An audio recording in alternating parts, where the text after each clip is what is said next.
राधा स्वामी जी, राधा स्वामी। हाँ जी बेटे। बाणी गुरु ग्रंथ साहिब जी महाराज। राग श्री राग महला पंजवा। घर पहला। संत जनों मेल पाई हो,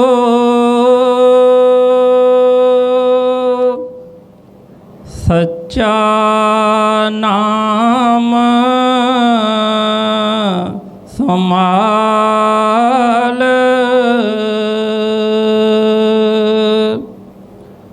संत जनों मेल पाई हो, सच्चा नाम समाल। तो सा बंधो जी का, ऐथे ओथे नाल। राधा स्वामी जी। ये बाणी हजूर पंजम पातशाह गुरु अर्जन देव जी महाराज जी दी है। बहुत ही प्यारा शब्द है और जिस तरह सतगुਰਾਂ ਦੇ ਬਚਨ ਸੀ ਕਿ ਅਸੀਂ 1 ਕਰੋੜ ਰੁਪਇਆ ਵੀ ਇੱਕ ਸ਼ਬਦ ਦਾ ਲਗਾਈਏ ਤੇ ਤਾਂ ਵੀ ਥੋੜਾ ਹੈ। ਪਰ ਉਹ ਕੀਮਤ ਕਿਹਦੇ ਵਾਸਤੇ ਆ ਜਿਹਦੇ ਸਮਝ ਦੇ ਵਿੱਚ ਉਹ ਬਚਨ ਆ ਜਾਣ ਕਿ ਸਤਿਗੁਰ ਸਾਨੂੰ ਕੀ ਦੇਣਾ ਚਾਹ ਰਹੇ ਨੇ, ਕਿੱਡੀ ਉਹ ਕੀਮਤੀ ਚੀਜ਼ ਹੈ। ਵੈਸੇ ਤਾਂ ਜਿਸ ਤਰ੍ਹਾਂ ਉਹਨਾਂ ਨੇ ਫਰਮਾਇਆ ਕਿ ਇਹ ਬਾਹਰ ਦੇ ਕੋਈ ਵੀ ਕੀਮਤ ਜਿਹੜੀ ਹੈ ਇਹ ਲੱਗ ਹੀ ਨਹੀਂ ਸਕਦੀ ਉਸ ਚੀਜ਼ ਦੀ। ਪਰ ਫਿਰ ਵੀ ਇੱਕ ਸਮਝਾਉਣ ਵਾਸਤੇ, ਕਿਉਂਕਿ ਜਿਹੜੀਆਂ ਚੀਜ਼ਾਂ ਦਾ ਅਸੀਂ ਮੁੱਲ ਜਾਣਦੇ ਹਾਂ, ਜਿਨ੍ਹਾਂ ਦੀ ਸ਼ੋਭਾ ਅਸੀਂ ਜਾਣਦੇ ਹਾਂ, ਉਹਨਾਂ ਦੇ ਨਾਲ ਕੰਪੇਅਰ ਕਰਕੇ ਸਾਨੂੰ ਕਹਿੰਦੇ ਨੇ ਕਿ ਬਈ ਇੰਨਾ ਵੀ ਅਸੀਂ ਮੁੱਲ ਲਗਾ ਲਈਏ ਤੇ ਤਾਂ ਵੀ ਇਹ ਕੋਈ ਮੁੱਲ ਨਹੀਂ ਹੈਗਾ ਉਸ ਚੀਜ਼ ਦਾ। ਹੁਣ ਜੋ ਵਚਨ ਨੇ ਉਹ ਸਾਡੀ ਜ਼ਿੰਦਗੀ ਦੇ ਵਿੱਚ ਸਭ ਦੇ ਹੀ ਢੁਕਦੇ ਨੇ ਔਰ ਜ਼ਿੰਦਗੀ ਦੇ ਵਿੱਚ ਕਦੀ ਨਾ ਕਦੀ ਉਹਨਾਂ ਦੀ ਸਮਝ ਜ਼ਰੂਰ ਆਉਂਦੀ ਹੈ। ਕਈ ਵਾਰ ਅਸੀਂ ਬੇਧਿਆਨੇ ਬੈਠਦੇ ਹਾਂ, ਧਿਆਨ ਨਹੀਂ ਪੂਰਾ ਹੁੰਦਾ ਜਾਂ ਉਹ ਸਮਾਂ ਨਹੀਂ ਅਜੇ ਹੁੰਦਾ, ਅਤੇ ਉਸ ਟਾਈਮ ਦੇ ਉੱਤੇ ਸਾਨੂੰ ਲੱਗਦਾ ਹੈ ਕਿ ਸ਼ਾਇਦ ਇਹ ਵੇਲੇ ਜਿਹੜੇ ਬਚਨ ਨੇ ਸ਼ਾਇਦ ਉਹਨਾਂ ਦੀ ਅਵਸਥਾ ਕੁਛ ਹੋਰ ਹੋਏਗੀ, ਉਹਨਾਂ ਨੇ ਉਹ ਜ਼ਮਾਨਾ ਜਾਂ ਉਹ ਸਮਾਂ ਕੋਈ ਹੋਰ ਹੋਏਗਾ ਜਦੋਂ ਇਹ ਬਚਨ ਲਿਖ ਦਿੱਤੇ ਨੇ। ਸ਼ਾਇਦ ਹੁਣ ਕੋਈ ਸਮਾਂ ਹੋਰ ਹੈ, ਹੁਣ ਬਹੁਤ ਸਮਾਂ ਐਡਵਾਂਸ ਹੋ ਗਿਆ ਹੈ, ਹੁਣ ਸਾਇੰਸ ਨੇ ਬਹੁਤ ਤਰੱਕੀ ਕਰ ਲਈ ਹੈ ਅਤੇ ਹੁਣ ਇਹ ਚੀਜ਼ਾਂ ਦਾ ਕੋਈ ਫਾਇਦਾ ਨਹੀਂ। ਪਰ ਮੈਂ ਕਈ ਵਾਰ ਦੱਸਿਆ ਹੈ ਕਿ ਜਿੰਨੀ ਮਰਜ਼ੀ ਬਾਹਰ ਦੀ ਸਾਇੰਸ ਤਰੱਕੀ ਕਰ ਜਾਵੇ, ਜੋ ਮਰਜ਼ੀ ਹੋ ਜਾਵੇ, ਪਰ ਜਿਹਨੇ ਇਸ ਸੰਸਾਰ ਨੂੰ ਬਣਾਇਆ ਹੈ, ਜਿਹਨੇ ਇਸ ਇਨਸਾਨ ਨੂੰ ਬਣਾਇਆ ਹੈ, ਇਹ ਕਦੀ ਵੀ ਉੱਥੋਂ ਤੱਕ ਉਹਦੀ ਮੌਜ ਤੋਂ ਬਗੈਰ ਨਹੀਂ ਪਹੁੰਚ ਸਕਦਾ। ਅਸੀਂ ਕਹਿ ਜ਼ਰੂਰ ਦਿੰਦੇ ਹਾਂ, ਇੱਕ ਸਵਾਮੀ ਜੀ ਦਾ ਸ਼ਬਦ ਹੈਗਾ ਹੈ ਕਿ ਦੇਖੋ ਸਭ ਜਗ ਜਾਤ ਬਹਾ, ਦੇਖ ਦੇਖ ਮੈਂ ਗਤ ਇਹ ਜਗ ਕੀ, ਬਾਰ ਬਾਰ ਇਹ ਵਰਨ ਕਹਾ। ਉਹ ਕਹਿੰਦੇ ਵੀ ਜਦੋਂ ਵੀ ਇਸ ਸੰਸਾਰ ਦੇ ਵਿੱਚ ਆਏ ਅਤੇ ਇਸ ਸੰਸਾਰ ਦੀ ਹਾਲਤ ਦੇਖੀ, ਇਹ ਅੱਗੇ ਨਾਲੋਂ ਡਾਊਨ ਹੀ ਗਿਆ, ਕਿਤੇ ਉੱਪਰ ਜਾਣ ਦੀ ਕੋਸ਼ਿਸ਼ ਨਹੀਂ ਕੀਤੀ ਇਹਨੇ। ਲੇਕਿਨ ਸੰਸਾਰੀ ਤੌਰ 'ਤੇ ਜਦੋਂ ਅਸੀਂ ਦੇਖਦੇ ਹਾਂ ਅਤੇ ਆਪਣੇ ਦਿਮਾਗ ਦੇ ਨਾਲ ਸੋਚਦੇ ਹਾਂ ਅਤੇ ਅਸੀਂ ਇਹੋ ਹੀ ਦੇਖਦੇ ਹਾਂ ਕਿ ਬਹੁਤ ਤਰੱਕੀ ਹੋ ਗਈ ਹੈ, ਪਹਿਲਾਂ ਨਾਲੋਂ ਬਹੁਤ ਜ਼ਿਆਦਾ ਤਰੱਕੀ ਹੋ ਗਈ ਹੈ ਹਰ ਚੀਜ਼ ਦੀ। ਪਰ ਸੰਤ ਨਹੀਂ ਇਸ ਚੀਜ਼ ਨੂੰ ਮੰਨਦੇ।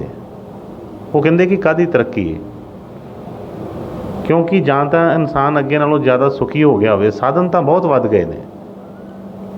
ਪਹਿਲਾਂ ਲੋਕ ਪੈਦਲ ਚੱਲਦੇ ਸੀ, ਹੁਣ ਗੱਡੀਆਂ, ਮੋਟਰਾਂ, ਹਵਾਈ ਜਹਾਜ਼ ਆ ਗਏ ਨੇ। ਬਹੁਤ ਚੀਜ਼ਾਂ ਜਿਹੜੀਆਂ ਵੱਧ ਗਈਆਂ ਅੱਗੇ ਨੂੰ, ਸਾਧਨ ਬਹੁਤ ਵੱਧ ਗਏ ਨੇ। ਪਰ ਸਤਿਗੁਰ ਕਹਿੰਦੇ ਨੇ ਕਿ ਬਈ ਉਹਦੇ ਨਾਲ ਤੁਸੀਂ ਸੁਖੀ ਹੋਏ ਹੋ ਜਾਂ ਦੁਖੀ ਹੋਏ ਹੋ, ਇਹ ਚੀਜ਼ ਤੁਸੀਂ ਦੇਖੋ। ਪਹਿਲਾਂ ਕਿੰਨੇ ਕੁ ਲੋਕ ਸੀ ਜਿਹੜੇ ਰੋਡ ਦੇ ਉੱਤੇ ਮਰਦੇ ਸੀ, ਅੱਜ ਕਿੰਨੇ ਐਕਸੀਡੈਂਟ ਹੁੰਦੇ ਨੇ। ਪਹਿਲਾਂ ਲੋਕ ਸੀ ਲੜਦੇ ਵੀ ਸੀ, ਇਹ ਨਹੀਂ ਕਿ ਕੋਈ ਮਨ ਤਾਂ ਹਮੇਸ਼ਾ ਤੋਂ ਨਾਲ ਰਿਹਾ ਹੈ। ਲੜਾਈਆਂ ਝਗੜੇ ਹੁੰਦੇ ਸੀ, ਘਰਾਂ ਦੇ ਵਿੱਚ ਵੀ ਹੁੰਦੇ ਸੀ, ਦੇਸ਼ਾਂ ਦੇ ਵੀ ਹੁੰਦੇ ਸੀ। ਲੋਕਾਂ ਕੋਲ ਪਹਿਲਾਂ ਉਹ ਹੱਥਾਂ ਨਾਲ ਲੜਦੇ ਹੁੰਦੇ ਸੀ, ਫਿਰ ਡੰਡੇ ਆ ਗਏ, ਫਿਰ ਤਲਵਾਰਾਂ ਆ ਗਈਆਂ, ਫਿਰ ਤਲਵਾਰਾਂ ਤੋਂ ਬਾਅਦ ਬੰਦੂਕਾਂ ਆ ਗਈਆਂ।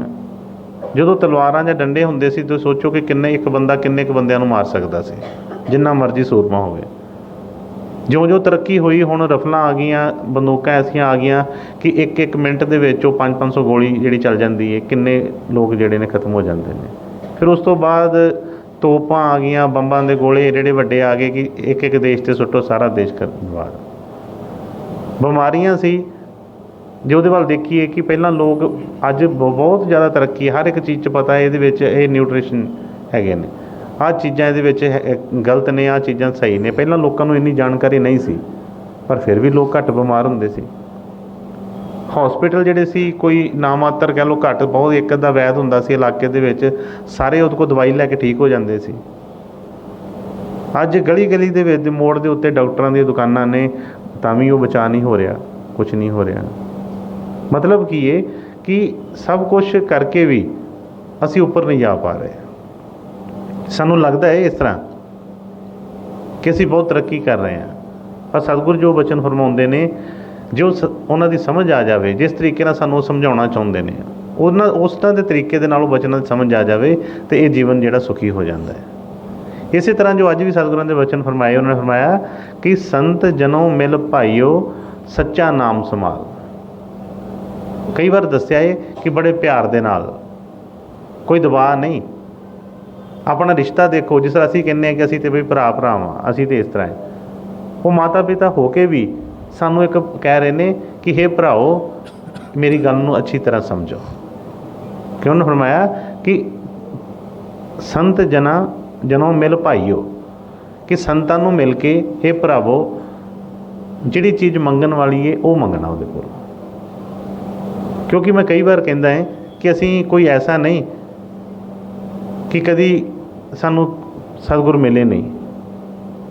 ਹਰ ਕੋਈ ਜਿੱਥੇ ਮਰਜ਼ੀ ਕੋਈ ਟੇਕ ਰੱਖਦਾ, ਕਰਦਾ ਹੈ, ਆਪਣੇ ਸਤਿਗੁਰਾਂ ਨੂੰ ਪਰਮੇਸ਼ਵਰ ਭਗਵਾਨ ਸਮਝ ਕੇ ਹੀ ਪੂਜਦਾ ਹੈ। ਲੇਕਿਨ ਅਸੀਂ ਇਹ ਦੇਖੀਏ, ਚਾਹੇ ਅਸੀਂ ਕਿਸੇ ਮੂਰਤੀ ਨੂੰ ਪੂਜਦੇ ਹਾਂ, ਕਿਸੇ ਨੂੰ ਮੰਦਰ ਗੁਰਦੁਆਰੇ 'ਚ ਜਾਂਦੇ ਹਾਂ, ਅਸੀਂ ਆਪਣੇ ਪੂਰੇ ਸਤਿਗੁਰਾਂ ਨੂੰ ਦਿਸ ਰੂਪ ਪੂਜਦੇ ਹਾਂ, ਪਰ ਅਸੀਂ ਦੇਖੀਏ ਕਿ ਫ਼ਰਕ ਕੀ ਪੈਂਦਾ ਹੈ। ਵੈਸੇ ਤਾਂ ਸਤਿਗੁਰਾਂ ਨੇ ਫਰਮਾਉਣਾ ਕਿ ਬਈ ਇਹ ਸੰਸਾਰੀ ਦੌਲਤਾਂ 'ਤੇ, ਕਬਰਾਂ 'ਤੇ ਮੱਥੇ ਟੇਕ ਕੇ, ਮੂਰਤੀਆਂ ਦੇ ਅੱਗੇ ਮੱਥੇ ਟੇਕ ਕੇ ਵੀ ਇਹ ਚੀਜ਼ਾਂ ਮਿਲ ਜਾਂਦੀਆਂ ਨੇ, ਕਿਉਂਕਿ ਇਹ ਕਾਲ ਦਾ ਪਸਾਰਾ ਹੈ, ਇਹ ਕਾਲ ਦੀਆਂ ਚੀਜ਼ਾਂ ਸਭ ਉਹ ਬਖਸ਼ਦਾ ਹੈ। ਪਰ ਸਤਿਗੁਰਾਂ ਨੇ ਕਹਿਣਾ ਕਿ ਬਈ ਜਿਹੜਾ ਅਸੀਂ ਦੇਹ ਸਰੂਪ ਸਤਿਗੁਰੂ ਦੀ ਮਹਿਮਾ ਕਹਿੰਦੇ ਹਾਂ, ਉਹ ਕੀ ਫਾਇਦਾ ਉਹਦਾ, ਕਿ ਜੇ ਸਾਨੂੰ ਸਾਹਮਣੇ ਭਗਵਾਨ ਖੜਾ, ਜਿਸ ਤਰ੍ਹਾਂ ਅਸੀਂ ਅੱਜ ਕ੍ਰਿਸ਼ਨ ਜੀ ਦੀ ਮੂਰਤੀ, ਰਾਮ ਜੀ ਦੀ ਮੂਰਤੀ ਰੱਖ ਕੇ ਮੱਥਾ ਟੇਕਦੇ ਹਾਂ, ਅਸੀਂ ਸੋਚੀਏ ਕਿ ਜੇ ਰਾਮ ਜੀ ਸਾਡੇ ਸਾਹਮਣੇ ਖੜੇ ਹੋਣ, ਕ੍ਰਿਸ਼ਨ ਜੀ ਸਾਡੇ ਸਾਹਮਣੇ ਖੜੇ ਹੋਣ, ਗੁਰੂ ਨਾਨਕ ਸਾਹਿਬ ਸਾਡੇ ਸਾਹਮਣੇ ਖੜੇ ਹੋਣ, ਤਾਂ ਅਸੀਂ ਕੀ ਕਰਾਂਗੇ? ਹੁਣ ਤਾਂ ਥੋੜ੍ਹਾ ਬਹੁਤਾ ਕਈ ਵਾਰੀ ਮਨ 'ਚ ਵਿਚਾਰ ਆਉਂਦਾ ਹੈ ਕਿ ਅਸੀਂ ਬਈ ਇਹ ਮੂਰਤੀ ਜਾਂ ਕੈਲੰਡਰ ਰੱਖ ਕੇ ਕਰ ਰਹੇ ਹਾਂ, ਅਤੇ ਪਤਾ ਨਹੀਂ ਸਾਡੀ ਅਰਦਾਸ ਉਹ ਸੁਣ ਰਹੇ ਆ ਕਿ ਨਹੀਂ ਸੁਣ ਰਹੇ, ਜਾਂ ਪਤਾ ਨਹੀਂ ਉਹ ਸਾਡੀ ਮਨਜ਼ੂਰ ਹੋ ਰਹੀ ਹੈ ਜਾਂ ਨਹੀਂ ਹੋ ਰਹੀ, ਜਾਂ ਸਾਡਾ ਅਸੀਂ ਜਿਸ ਰਸਤੇ 'ਤੇ ਚੱਲ ਰਹੇ ਹਾਂ ਕਿ ਉਹ ਰਸਤਾ ਸਹੀ ਹੈ ਜਾਂ ਨਹੀਂ ਸਹੀ, ਜੋ ਅਸੀਂ ਕਰ ਰਹੇ ਹਾਂ ਉਹ ਠੀਕ ਹੈ ਜਾਂ ਨਹੀਂ ਠੀਕ। ਪਰ ਇੱਕ ਸੋਚ ਕੇ ਵੇਖੀਏ, ਵਿਚਾਰ ਕਰੀਏ ਕਿ ਜੇ ਐਸਾ ਕੋਈ ਸਮਾਂ ਹੋਵੇ ਸਾਡੇ ਕੋਲ ਕਿ ਸਤਿਗੁਰ ਸਾਡੇ ਸਾਹਮਣੇ ਹੋਣ, ਸਾਡੇ ਨਾਲ ਹੋਣ, ਤੇ ਅਸੀਂ ਕੀ ਕਰਾਂਗੇ? ਅਸੀਂ ਕੀ ਲਵਾਂਗੇ ਉਹਨਾਂ, ਕੀ ਮੰਗਾਂਗੇ ਉਹਨਾਂ ਕੋਲ? ਉਹਦੇ ਬਾਰੇ ਦੱਸ ਰਹੇ ਨੇ। ਕਿਉਂਕਿ ਜੇ ਪਿੱਛੇ ਸਮਾਜ ਦੇ ਵਿੱਚ ਦੇਖੀਏ ਕਿ ਜਦੋਂ ਵੀ ਇਤਿਹਾਸ ਦੇ ਵਿੱਚ ਕੋਈ ਐਸੇ ਰਿਸ਼ੀ ਮੁਨੀ, ਕੋਈ ਸੰਤ ਜਨ ਜਦੋਂ ਆਏ, ਤੇ ਕੀ ਉਦੋਂ ਸੰਸਾਰ ਸੁਖੀ ਹੋ ਗਿਆ? ਅੱਜ ਧਰਮ ਦੇ ਨਾਮ 'ਤੇ ਇੰਨਾ ਲੜਾਈਆਂ ਸਭ ਕੁਝ ਸ਼ੁਰੂ ਹੋ ਗਿਆ ਹੈ ਕਿ ਅਸੀਂ ਛੋਟਾ ਜਿਹਾ ਕੋਈ ਮੰਦਰ, ਮਸਜਿਦ, ਗੁਰਦੁਆਰੇ ਤੋਂ ਇਹਨਾਂ ਅਸੀਂ ਲੜਾਈਆਂ ਕਰਦੇ ਹਾਂ। ਪਰ ਜਦੋਂ ਸੰਤ ਮਹਾਤਮਾ ਜਿਨ੍ਹਾਂ ਦੇ ਨਾਮ 'ਤੇ ਇਹ ਚੀਜ਼ਾਂ ਨੇ ਸਾਰੀਆਂ, ਜਦੋਂ ਉਹ ਇਸ ਦੁਨੀਆ 'ਤੇ ਆਏ ਸੀ, ਕਿ ਉਦੋਂ ਉਹਨਾਂ ਦੀ ਕਦਰ ਹੋਈ? ਕਿ ਜੋ ਉਹਨਾਂ ਨੇ ਉਦੋਂ ਰਸਤਾ ਦੱਸਿਆ ਸੀ, ਕਿ ਅਸੀਂ ਉਸ ਰਸਤੇ 'ਤੇ ਚੱਲ ਪਾਏ? ਮੈਂ ਇੱਕ ਵਾਰ ਗੁਰਮਤਿ ਦੇ ਦਰਬਾਰ ਦੀ ਗੱਲ ਦੱਸੀ। ਗੁਰਮਤਿ ਦੇ ਕੋਈ ਸੇਵਾਦਾਰ ਨੇ, ਇੱਕ ਵਾਰ ਉਹ, ਜਿਸ ਤਰ੍ਹਾਂ ਹਰ ਕੋਈ ਕਲਾਸ ਦੇ ਵਿੱਚ ਕੋਈ ਸੀਨੀਅਰ ਹੁੰਦੇ ਨੇ, ਕੋਈ ਜੂਨੀਅਰ ਹੁੰਦੇ ਨੇ, ਅਤੇ ਕੋਈ ਪੁਰਾਣੇ ਸੇਵਾਦਾਰ ਸੀ ਗੁਰੂ ਮਹਾਰਾਜ ਜੀ ਦੇ, ਉਹ ਦਰਬਾਰ 'ਚ ਬੈਠੇ ਸੀ। ਕੋਈ ਸੇਵਾਦਾਰ ਬੱਚੇ ਕੋਲ ਬੈਠੇ, ਉਹ ਬੜੇ ਮਾਣ ਦੇ ਨਾਲ ਕੋਈ ਗੱਲਾਂ ਕਰ ਰਹੇ ਸੀ ਕਿ ਬਈ ਸਤਿਗੁਰ ਤਾਂ ਪਰਮੇਸ਼ਵਰ ਸੀ, ਉਹ ਤਾਂ ਜੋ ਚਾਹੁੰਦੇ ਸੀ ਉਹ ਕਰ ਦਿੰਦੇ ਸੀ, ਜੋ ਕਹਿੰਦੇ ਸੀ ਉਹ ਪੂਰਾ ਹੋ ਜਾਂਦਾ ਸੀ, ਉਹਨਾਂ ਦੀ ਵਚਨ ਕੋਈ ਟਲਦਾ ਨਹੀਂ ਸੀ। ਮਤਲਬ ਬੜੀ ਸ਼ੋਭਾ ਕਰ ਰਹੇ ਸੀ ਉਹਨਾਂ ਦੀ। ਮੈਂ ਵੀ ਪਾਸ ਸੀ, ਮੈਂ ਕਾਫੀ ਪੁਰਾਣੀ ਗੱਲ ਹੈ, ਅਤੇ ਮੈਂ ਪਹਿਲਾਂ ਸੁਣਦੇ ਰਹੇ ਉਹਨਾਂ ਦੀ। ਫਿਰ ਮੈਂ ਬੇਨਤੀ ਕੀਤੀ, ਮੈਂ ਭਾਈ ਸਾਹਿਬ ਤੁਸੀਂ ਵਾਕਈ ਦੱਸੋ ਕਿ ਤੁਸੀਂ ਜੋ ਕਹਿ ਰਹੇ ਹੋ ਉਹ ਵਾਕਈ ਸੱਚ ਹੈ, ਕਿ ਤੁਸੀਂ ਕਹਿ ਰਹੇ ਹੋ ਕਿ ਪਰਮੇਸ਼ਵਰ ਜਿਹੜਾ ਉਹ ਆਪ ਬੰਦਾ ਬਣ ਕੇ ਆਇਆ ਸੀ, ਕਿ ਵਾਕਈ ਉਹ ਗੱਲ ਸਹੀ ਹੈ? ਉਹ ਕਹਿਣ ਲੱਗੇ ਹਾਂ ਜੀ ਬਿਲਕੁਲ, ਅਸੀਂ ਤੇ ਦੇਖਿਆ ਸਭ ਕੁਝ, ਅਸੀਂ ਤੇ ਮਤਲਬ ਚੰਗੀ ਤਰ੍ਹਾਂ ਮਤਲਬ ਇਹ ਚੀਜ਼ ਨੂੰ ਦੇਖਿਆ ਕਿ ਬਈ ਜੋ ਸਤਿਗੁਰ ਫਰਮਾਉਂਦੇ ਸੀ ਉਹ ਸੱਚ ਹੋ ਜਾਂਦਾ, ਜੋ ਵੀ ਉਹ ਕਹਿੰਦੇ ਸੀ, ਉਹ ਜੋ ਬੇਨਤੀ ਉਹਨਾਂ ਨੂੰ ਕਰੀਦੀ ਸੀ ਉਸੇ ਵੇਲੇ ਮਨਜ਼ੂਰ ਹੋ ਜਾਂਦੀ ਸੀ, ਉਸੇ ਵੇਲੇ ਉਹ ਕੰਮ ਹੋ ਜਾਂਦਾ ਸੀ। ਮੈਂ ਕਿਹਾ ਬਹੁਤ ਵਧੀਆ ਗੱਲ ਹੈ। ਮੈਂ ਕਿਹਾ ਫਿਰ ਤਾਂ ਤੁਸੀਂ ਉਹਨਾਂ ਦੀ ਸੇਵਾ 'ਚ ਰਹੇ? ਕਹਿੰਦੇ ਹਾਂ ਅਸੀਂ ਤੇ ਜੀ ਬੜਾ ਨਾਲ ਉਹਨਾਂ ਦੀ ਸੇਵਾ 'ਚ ਰਹੇ। ਜਦੋਂ ਉਹਨਾਂ ਨੂੰ ਪੁੱਛਿਆ ਕਿ ਤੁਸੀਂ ਇੰਨੀ ਦੇਰ ਨਾਲ ਰਹੇ ਹੋ ਉਸ ਭਗਵਾਨ ਦੇ, ਪਰਮੇਸ਼ਵਰ ਦੇ, ਤੇ ਤੁਸੀਂ ਦੱਸੋ ਕਿ ਤੁਸੀਂ ਉਹਨਾਂ ਕੋਲੋਂ ਕੀ ਲਿਆਏ, ਤੁਸੀਂ ਉਹਨਾਂ ਕੋਲੋਂ ਕਿਹੜੀ ਚੀਜ਼ ਦੀ ਪ੍ਰਾਪਤੀ, ਕਿ ਜਿਹੜੀ ਤੁਸੀਂ ਵਾਕਈ ਦੁਨੀਆ ਦੇ ਵਿੱਚ ਕਿਸੇ ਨੂੰ ਕਹਿ ਸਕਦੇ ਹੋ ਕਿ ਆਹ ਦੇਖੋ ਮੈਂ ਭਗਵਾਨ ਕੋਲੋਂ ਲਈ ਹੈ? ਕਿਉਂਕਿ ਕੀਮਤੀ ਚੀਜ਼ ਤਾਂ ਫਿਰ ਦਿਖਾਈ ਦੀ ਹੈ ਸਭ ਨੂੰ। ਜਦੋਂ ਉਹਨਾਂ ਨੂੰ ਪੁੱਛਿਆ ਤੇ ਉਹ ਬੜੇ ਨਿਰਾਸ਼ ਜਿਹੇ ਹੋ ਕੇ ਕਹਿਣ ਲੱਗੇ ਬਸ ਜੀ ਟਾਈਮ ਨਹੀਂ ਸੰਭਾਲਿਆ ਗਿਆ, ਸਤਿਗੁਰ ਤਾਂ ਪੂਰੀ ਤਾਕਤ ਸੀ ਪਰ ਬਚਨ ਨਹੀਂ ਮੰਨਿਆ ਗਿਆ। ਇਹ ਚੀਜ਼ ਹਮੇਸ਼ਾ ਤੋਂ ਹੀ ਰਹੀ ਹੈ। ਜਦੋਂ ਤੋਂ ਮਰਜ਼ੀ, ਭਾਵੇਂ ਅੱਜ ਤੋਂ 50 ਸਾਲ ਪਹਿਲਾਂ ਜਾਂ 100 ਸਾਲ ਪਹਿਲਾਂ, 200 ਸਾਲ ਪਹਿਲਾਂ ਜਾਂ 1000 ਸਾਲ ਪਹਿਲਾਂ ਦਾ ਇਤਿਹਾਸ ਕੱਢ ਕੇ ਦੇਖ ਲਓ, ਉਸ ਟਾਈਮ 'ਤੇ ਉਸ ਵੇਲੇ ਉਹਨਾਂ ਦੇ ਚਰਨਾਂ ਦੇ ਵਿੱਚ ਬਹੁਤ ਹੀ ਕੋਈ ਘੱਟ ਰੂਹਾਂ ਹੋਣਗੀਆਂ ਜਿਨ੍ਹਾਂ ਨੇ ਉਹਨਾਂ ਦੇ ਬਚਨਾਂ ਨੂੰ ਮੰਨਿਆ ਅਤੇ ਜੋ ਚਾਹੁੰਦੇ ਸੀ ਉਹ ਕੀਤਾ ਅਤੇ ਉਹ ਚੀਜ਼ ਪਾ ਲਈ ਜੋ ਦੇਣਾ ਚਾਹੁੰਦੇ ਸੀ। ਨਹੀਂ ਤਾਂ ਇਸੇ ਤਰ੍ਹਾਂ ਹੀ ਸੰਸਾਰ ਦੇ ਵਿੱਚ ਰਿਹਾ। ਇਸ ਕਰਕੇ ਜੋ ਅੱਜ ਦਾ ਵਚਨ ਹੈ ਬੜੇ ਪਿਆਰ ਦੇ ਨਾਲ, ਜਿਸ ਤਰ੍ਹਾਂ ਮੈਂ ਰਾਤ ਨੂੰ ਵੀ ਬੇਨਤੀ ਕੀਤੀ ਸੀ ਕਿ ਸਤਿਗੁਰਾਂ ਨੇ ਫਰਮਾਉਣਾ ਕਿ ਸਤਸੰਗ ਕੋਈ ਮੇਲਾ ਨਹੀਂ ਹੈ, ਸਤਸੰਗ ਕੋਈ ਬਾਹਰ ਦਾ ਕੋਈ ਅਡੰਬਰ ਨਹੀਂ ਹੈ। ਸਤਸੰਗ ਪੂਰੇ ਸਤਿਗੁਰਾਂ ਦੀ ਦਇਆ ਕਿਰਪਾ, ਉਹਨਾਂ ਦੇ ਬਚਨ ਜਿਹੜੇ ਆ ਵਰਸ ਰਹੇ ਹੁੰਦੇ ਨੇ, ਦਇਆ ਦੀ ਜਿਹੜੀ ਬਰਸਾਤ ਹੋ ਰਹੀ ਹੈ, ਅਤੇ ਬਈ ਤਗੜੇ ਹੋ ਕੇ, ਚੁਕੰਨੇ ਹੋ ਕੇ ਆਪਣੇ ਆਪ ਨੂੰ ਉਹ ਬਚਨ ਜਿਹੜੇ ਆ, ਉਹ ਜਿਹੜੀ ਦਇਆ ਜਿਹੜੀ ਆਪਣੀ ਝੋਲੀ 'ਚ ਪਵਾਈ ਹੈ। ਕਿ ਸਤਿਗੁਰਾਂ ਨੇ ਫਰਮਾਉਣਾ ਕਿ ਸਤਿਗੁਰੂ ਪੂਰਾ ਕਿਆ ਕਰੇ ਜੋ ਸਿੱਖਣ ਮਾਹੀ ਚੂਕ। ਚਾਹੇ ਦਇਆ ਵਰਸ ਰਹੀ ਹੋਵੇ, ਚਾਹੇ ਉਹ ਅੰਮ੍ਰਿਤ ਵਰਸ ਰਿਹਾ ਹੋਵੇ, ਜੇ ਭਾਂਡੇ ਮੁੱਧੇ ਪਏ ਹੋਣ ਅਤੇ ਚਾਹੇ ਜਿੰਨੀ ਦੇਰ ਮਰਜ਼ੀ ਵਰਸ਼ਾ ਹੁੰਦੀ ਰਹੇ, ਭਾਂਡੇ 'ਚ ਕੁਛ ਪੈਂਦਾ ਨਹੀਂ ਹੈਗਾ। ਇਸ ਕਰਕੇ ਭਾਂਡੇ ਸਿੱਧੇ, ਕਿ ਬਈ ਬਿਲਕੁਲ ਜਾਗ ਕੇ ਅੱਛੀ ਤਰ੍ਹਾਂ। ਕਈ ਵਾਰ ਮੈਂ ਕਹਿੰਦਾ ਹੁੰਦਾ ਕਿ ਜੇ ਸਤਸੰਗ ਦੇ ਵਿੱਚ ਵੀ ਕਾਲ ਦਾ ਠੀਕ ਹੈ, ਉਹਦਾ ਵੀ ਪੈਰਾ ਹੁੰਦਾ ਹੈ, ਉਹ ਵੀ ਵਿੱਚ ਆਪਣਾ ਫੇਰਾ ਮਾਰਦਾ ਹੈ, ਬਈ ਮਨ ਨੂੰ ਇੱਧਰ ਉੱਧਰ ਭਟਕਾਉਂਦਾ ਹੈ, ਕਈ ਵਾਰ ਨੀਂਦ ਆਉਂਦੀ ਹੈ, ਕਈ ਵਾਰ ਧਿਆਨ ਇੱਧਰ ਉੱਧਰ ਜਾਂਦਾ ਹੈ, ਪਰ ਧਿਆਨ ਨੂੰ ਖਿੱਚ ਕੇ, ਜਿਸ ਤਰ੍ਹਾਂ ਭਾਂਡੇ ਨੂੰ ਐਂ ਬਿਲਕੁਲ ਭਾਵੇਂ ਹਿੱਲੇ ਜੁਲੇ ਉਹਨੂੰ ਸਿੱਧਾ ਕਰਕੇ ਰੱਖੀਏ ਕਿ ਕੋਈ ਵੀ ਐਸੀ ਬੂੰਦ ਜਿਹੜੀ ਹੈ ਬਾਹਰ ਨਾ ਡਿੱਗੇ। ਕਿਉਂਕਿ ਜੇ ਸਾਨੂੰ ਉਹਨਾਂ ਦੀ ਕੀਮਤ ਦਾ ਪਤਾ ਲੱਗੇ, ਜਿਸ ਤਰ੍ਹਾਂ ਹੁਣੇ ਕਿਹਾ ਹੈ ਕਿ ਬਈ 1-1 ਕਰੋੜ ਕੀ 1000-1000 ਕਰੋੜ ਵੀ ਉਹਦੀ ਕੀਮਤ ਲਗਾਈਏ ਅਤੇ ਉਹ ਬਈ ਕੁਛ ਨਹੀਂ। ਅਤੇ ਸਤਿਗੁਰਾਂ ਨੇ ਫਰਮਾਇਆ ਕਿ ਸੰਤ ਜਨੋਂ ਮਿਲ ਭਾਈਓ ਸੱਚਾ ਨਾਮ ਸੰਭਾਲ। ਕਿ ਭਰਾਵੋ, ਜਦੋਂ ਵੀ ਤੁਹਾਡਾ ਕਿਤੇ ਕਰਮਾਂ ਦੇ ਮੁਤਾਬਕ ਐਸਾ ਕੋਈ ਮੇਲ ਬਣ ਜਾਏ, ਕੋਈ ਸੰਤ ਤੁਹਾਨੂੰ ਮਿਲ ਜਾਣ, ਅਤੇ ਬਈ ਉਹਨਾਂ ਕੋਲੋਂ ਕੋਈ ਦੁਨਿਆਵੀ ਚੀਜ਼ਾਂ ਦੀ ਮੰਗ ਨਾ ਕਰਨਾ, ਦੁਨਿਆਵੀ ਕੋਈ ਗੱਲਾਂ ਨਾ ਕਰਨਾ ਉਹਨਾਂ ਨਾਲ। ਉਹਨਾਂ ਦੇ ਕੋਲੋਂ ਉਹਨਾਂ ਦਾ ਅਸਲੀ ਜਿਹੜਾ ਉਹਨਾਂ ਦੀ ਜਿਹੜੀ ਦੌਲਤ ਹੈ, ਉਹ ਸੱਚਾ ਨਾਮ ਜਿਹੜਾ ਆ ਉਹ ਮੰਗ ਲੈਣਾ, ਉਹ ਲੈ ਲੈਣਾ, ਉਸ ਚੀਜ਼ ਸੰਭਾਲਣ ਵਾਲੀ ਹੈ। ਹੋਰ ਕੁਛ ਵੀ ਨਾਮ ਇੱਥੇ ਹੋਰ ਬਹੁਤ ਨੇ, ਬਹੁਤ ਨਾਮ ਨੇ ਚੀਜ਼ਾਂ ਦੇ। ਅਸੀਂ ਸੰਸਾਰ ਦੇ ਵਿੱਚ ਜੇ ਗਿਣਤੀ ਵੀ ਕਰੀਏ, ਪਤਾ ਨਹੀਂ ਇਹ ਨਾਮਾਂ ਦੀ ਲਿਸਟ ਨਹੀਂ ਬਣ ਸਕਦੀ ਕਿ ਕਿੰਨੀਆਂ ਵਸਤੂਆਂ ਨੇ, ਪਰ ਇਹ ਨਾਮ ਸਾਰੇ ਹੀ ਫਨਾ ਹੋਣ ਵਾਲੇ ਨੇ। ਇਹ ਨਾਮ ਕੋਈ ਵੀ ਨਾਲ ਨਿਭਣ ਵਾਲਾ ਨਹੀਂ ਹੈਗਾ। ਜਿੰਨੀ ਉਹਨਾਂ ਦੀ ਕੋਈ ਹੈਗੀ ਬੁਨਿਆਦ ਖਤਮ ਹੁੰਦੇ ਜਾਂਦੇ ਨੇ, ਇਹਨਾਂ ਨਾਮਾਂ ਦੇ ਨਾਲ ਅਸੀਂ ਜੁੜ ਜਾਂਦੇ ਹਾਂ, ਇਹਨਾਂ ਨਾਮਾਂ ਨਾਲ ਪਿਆਰ ਪੈ ਜਾਂਦਾ ਹੈ, ਇਹਨਾਂ ਨਾਮਾਂ ਨਾਲ ਅਸੀਂ ਸੋਚਦੇ ਹਾਂ ਸਾਡੀ ਜ਼ਿੰਦਗੀ ਬਣੀ ਹੈ। ਪਰ ਸਤਿਗੁਰੂ ਕੀ ਫਰਮਾਉਂਦੇ ਨੇ, ਇਹਦੇ ਵਿੱਚੋਂ ਕੋਈ ਵੀ ਨਾਮ ਸਾਡੇ ਨਾਲ ਨਿਭਣ ਵਾਲਾ ਨਹੀਂ ਹੈਗਾ। ਇਸੇ ਕਰਕੇ ਸਵਾਮੀ ਜੀ ਨੇ ਇੱਕ ਜਗ੍ਹਾ ਫਰਮਾਇਆ ਹੈ, ਸਤਿਗੁਰ ਕਾ ਨਾਮ ਪੁਕਾਰੋ, ਸਤਿਗੁਰ ਕੋ ਹਿਰਦੇ ਧਾਰੋ। ਕਿ ਸਤਿਗੁਰ ਦਾ ਨਾਮ ਜਿਹੜਾ ਹੈ, ਜਿਹੜਾ ਉਹਦਾ ਨਾਮ ਸੱਚਾ ਰਹਿਣ ਵਾਲਾ। ਕਿਉਂਕਿ ਜਿਹੜੀ ਵੀ ਚੀਜ਼ ਨਾਲ ਅਸੀਂ ਆਸਰਾ ਲਵਾਂਗੇ, ਜੇ ਬੰਦਾ ਡੋਲਦਾ ਪਿਆ ਹੈ, ਕੋਈ ਚੱਕਰ ਆ ਰਹੇ ਨੇ, ਕੋਈ ਭੁਚਾਲ ਆ ਰਿਹਾ ਹੈ, ਅਤੇ ਅਸੀਂ ਸਹਾਰਾ ਕਿੱਦਾਂ ਲੈਂਦੇ ਹਾਂ? ਕੋਈ ਐਸੀ ਚੀਜ਼ ਦਾ ਜਿਹੜੀ ਸਥਿਰ ਹਿੱਲਦੀ, ਮੈਂ ਦੀਵਾਰ ਜਿਹੜੀ ਪਤਾ ਹੈ ਕਿ ਬਈ ਇਹ ਮਜ਼ਬੂਤ ਹੈ, ਉਹ ਚੀਜ਼ ਹੈ ਜਿਹੜੀ ਆਪ ਹੀ ਵਿਚਾਰੀ ਡਿੱਗਦੀ ਫਿਰਦੀ ਪਈ ਹੈ, ਜੇ ਉਹਦਾ ਆਸਰਾ ਲੈਂਦੇ ਹਾਂ ਅਤੇ ਬਈ ਫਿਰ ਅਸੀਂ ਵੀ ਕੋਈ ਡਿੱਗਾਂਗੇ, ਸਾਨੂੰ ਕੌਣ ਬਚਾ ਸਕਦਾ ਹੈ? ਇਸ ਕਰਕੇ ਕਦੀ ਵੀ ਜੇ ਐਸਾ ਕੋਈ ਮੇਲ ਬਣੇ ਤਾਂ ਉਹਨੇ ਫਰਮਾਇਆ ਕਿ ਬਈ ਉਹਨਾਂ ਕੋਲੋਂ ਸੱਚੇ ਨਾਮ ਦੀ ਪੁਕਾਰ ਕਰੋ। ਹੁਣ ਅੱਗੇ ਦੱਸ ਰਹੇ ਨੇ, ਕਹਿੰਦੇ ਕਿ ਕਾਹਦੇ ਵਾਸਤੇ ਅਸੀਂ ਸੋਚਦੇ ਹਾਂ, ਕਾਹਦੇ ਵਾਸਤੇ ਅਸੀਂ ਨਾਮ ਮੰਗੀਏ? ਇੰਨੀਆਂ ਚੀਜ਼ਾਂ ਦੁਨੀਆ 'ਚ ਮੰਗਣ ਵਾਲੀਆਂ ਹੈਗੀਆਂ ਨੇ। ਅਸੀਂ ਦੇਖੀਏ ਕਿ ਸਾਡੇ ਜੀਵਨ ਦੇ ਵਿੱਚ ਜਿਹੜੇ ਕਿੰਨੇ ਕਸ਼ਟ ਆਉਂਦੇ ਨੇ, ਅਸੀਂ ਸੋਚਦੇ ਹਾਂ ਸਾਨੂੰ ਤਾਂ ਉਸ ਨਾਮ ਦੀ ਲੋੜ ਹੀ ਨਹੀਂ ਹੈ। ਕੋਈ ਕਹਿੰਦਾ ਮੈਨੂੰ ਪੈਸੇ ਦੀ ਲੋੜ ਏ, ਕੋਈ ਕਹਿੰਦਾ ਧੀਆਂ ਪੁੱਤਰਾਂ ਦੀ ਲੋੜ ਏ, ਕੋਈ ਕਹਿੰਦਾ ਮਕਾਨ ਦੀ ਲੋੜ ਏ, ਕੋਈ ਕਹਿੰਦਾ ਨੌਕਰੀ ਦੀ ਲੋੜ ਏ, ਕੰਮਕਾਰ ਦੀ ਲੋੜ ਏ। ਤੇ ਅਸੀਂ ਤਾਂ ਉਹ ਮੰਗਾਂਗੇ ਤੇ ਮੰਗਦੇ ਵੀ ਹਾਂ ਅਸੀਂ। ਸੋਚੀਏ ਜਦੋਂ ਅਸੀਂ ਐਸੇ ਕਿਤੇ ਜਗ੍ਹਾ 'ਤੇ ਕਿਤੇ ਵੀ ਅਸੀਂ ਜਦੋਂ ਸਿਰ ਝੁਕਾਉਂਦੇ ਹਾਂ ਕਿ ਅਸੀਂ ਸੱਚੇ ਨਾਮ ਦੀ ਕਦੀ ਮੰਗੀ? ਸਾਡੇ ਮਨ 'ਚ ਤਾਂ ਇਹੋ ਹੀ ਹੁੰਦਾ ਹੈ ਕਿ ਬਈ ਮਹਾਰਾਜ ਜਿਹੜੀ ਵੀ ਘਾਟਾਂ ਨੇ ਪੂਰੀਆਂ ਕਰ ਦਿਓ, ਬਾਕੀ ਤਾਂ ਕੰਮ ਠੀਕ ਨੇ, ਆਹ ਥੋੜ੍ਹੀ ਜਿਹੀ ਕਮੀ ਰਹਿ ਗਈ, ਇਹ ਕੰਮ ਪੂਰਾ ਹੋ ਜਾਵੇ। ਇਹ ਚੀਜ਼ਾਂ ਮਿਲਦੀਆਂ ਰਹਿੰਦੀਆਂ ਨੇ ਜੀਵਨ 'ਚ, ਆਉਂਦੀਆਂ ਜਾਂਦੀਆਂ ਰਹਿੰਦੀਆਂ ਨੇ, ਪਰ ਜੀਵਨ 'ਚ ਕਦੀ ਵੀ ਸੁੱਖ ਨਹੀਂ ਆਉਂਦਾ ਹੈਗਾ। ਚਾਹੇ ਪੂਰੇ ਦਾ ਪੂਰਾ ਘਰ ਇਹਨਾਂ ਵਸਤੂਆਂ ਨਾਲ ਭਰਿਆ ਹੋਵੇ, ਪਰ ਉਹ ਜਿਹੜੀ ਸੁੱਖ ਵਾਲੀ ਜਿਹੜੀ ਚੀਜ਼ ਹੈ ਉਹ ਕਦੀ ਨਹੀਂ ਸਾਨੂੰ ਮਿਲਦੀ। ਇਸ ਕਰਕੇ ਫਰਮਾਇਆ ਕਿ ਬਈ ਸੱਚਾ ਨਾਮ ਮੰਗਣਾ, ਉਹਨਾਂ ਕੋਲ ਸੱਚੇ ਨਾਮ ਦੀ ਬੇਨਤੀ ਕਰਨਾ। ਅੱਗੇ ਫਰਮਾਇਆ ਕਿ ਕਾਹਦੇ ਵਾਸਤੇ ਮੰਗਣਾ ਹੈ? ਕਹਿੰਦਾ ਤੋਸਾ ਬੰਦੋ ਜੀ ਕਾ ਇੱਥੇ ਉੱਥੇ ਨਾਲ। ਜਿਸ ਤਰ੍ਹਾਂ ਅਸੀਂ ਕਿਤੇ ਜਾਂਦੇ ਹਾਂ ਸਫ਼ਰ ਦੇ ਵਿੱਚ, ਅਸੀਂ ਜਿਹੜਾ ਸਮਾਨ ਖੜਦੇ ਹਾਂ ਨਾਲ, ਉਹਨਾਂ ਨੇ ਕਿਹਾ ਕਿ ਤੋਸਾ ਬੰਦੋ ਜੀਏ ਕਾ, ਮਤਲਬ ਕਿ ਜਿਹੜਾ ਜੀਵ ਵਾਸਤੇ, ਸਾਡੇ ਸਫ਼ਰ ਵਾਸਤੇ ਜਿਹੜਾ ਹੈਗਾ ਹੈ, ਸਫ਼ਰ ਵਾਸਤੇ ਜਿਹੜੀ ਅਸੀਂ ਚੀਜ਼ ਨਾਲ ਜਮ੍ਹਾਂ ਕਰਨੀ ਹੈ, ਉਹ ਕੀ ਹੈ? ਕਿ ਉਹ ਨਾਮ ਹੈ। ਔਰ ਉਹ ਜਿਹੜਾ ਸਫ਼ਰ ਦੀ ਗੱਲ ਕੀਤੀ ਹੈ ਕਿ ਇਕੱਲਾ ਇੱਥੋਂ ਦਾ ਨਹੀਂ, ਜੀਵਨ ਦਾ ਇਕੱਲਾ ਇਹ ਜੀਵਨ ਦਾ ਸਫ਼ਰ ਨਹੀਂ। ਇੱਕ ਤਾਂ ਇਹ ਜੀਵਨ ਹੈ, ਇੱਕ ਇਸ ਤੋਂ ਬਾਅਦ ਵੀ ਜੀਵਨ ਹੈ। ਇਸ ਕਰਕੇ ਉਹਨਾਂ ਹੋਣਾ ਕਿ ਤੋਸਾ ਬੰਦੋ ਜੀ ਕਾ ਇੱਥੇ ਉੱਥੇ ਨਾਲ। ਜਿਹੜੇ ਨਾਮ ਦੀ ਅਸੀਂ ਗੱਲ ਕਰ ਰਹੇ ਹਾਂ, ਜਿਹੜਾ ਨਾਮ ਅਸੀਂ ਸਤਿਗੁਰਾਂ ਕੋਲੋਂ ਲੈਣਾ ਹੈ, ਉਹ ਇੱਥੇ ਵੀ ਕੰਮ ਆਉਣਾ ਹੈ। ਅਸੀਂ ਸੋਚਦੇ ਹਾਂ ਕਿ ਬਈ ਇੱਥੇ ਸਾਨੂੰ ਕੀ ਲੋੜ ਹੈ ਉਹਦੀ, ਇੱਥੇ ਤਾਂ ਸਾਨੂੰ ਸੰਸਾਰ ਦੀਆਂ ਵਸਤਾਂ ਦੀ ਲੋੜ ਹੈ। ਜਿਹਦੇ ਕੋਲ ਕੋਈ ਬਾਹਰ ਦੇ ਕੋਈ ਸਾਧਨ ਹੁੰਦੇ ਨੇ, ਜਦੋਂ ਕੋਈ ਥੋੜ੍ਹੀ ਤੰਦਰੁਸਤੀ, ਉਹ ਕਹਿੰਦਾ ਮੈਂ ਤਾਂ ਬਹੁਤ ਸੁਖੀ ਹਾਂ, ਪਰ ਕੀ ਉਹ ਸੁੱਖ ਵਾਕਈ ਹੀ ਟਿਕਾਊ ਹੈ? ਨਹੀਂ, ਉਹ ਟਿਕਾਊ ਨਹੀਂ ਹੈਗਾ।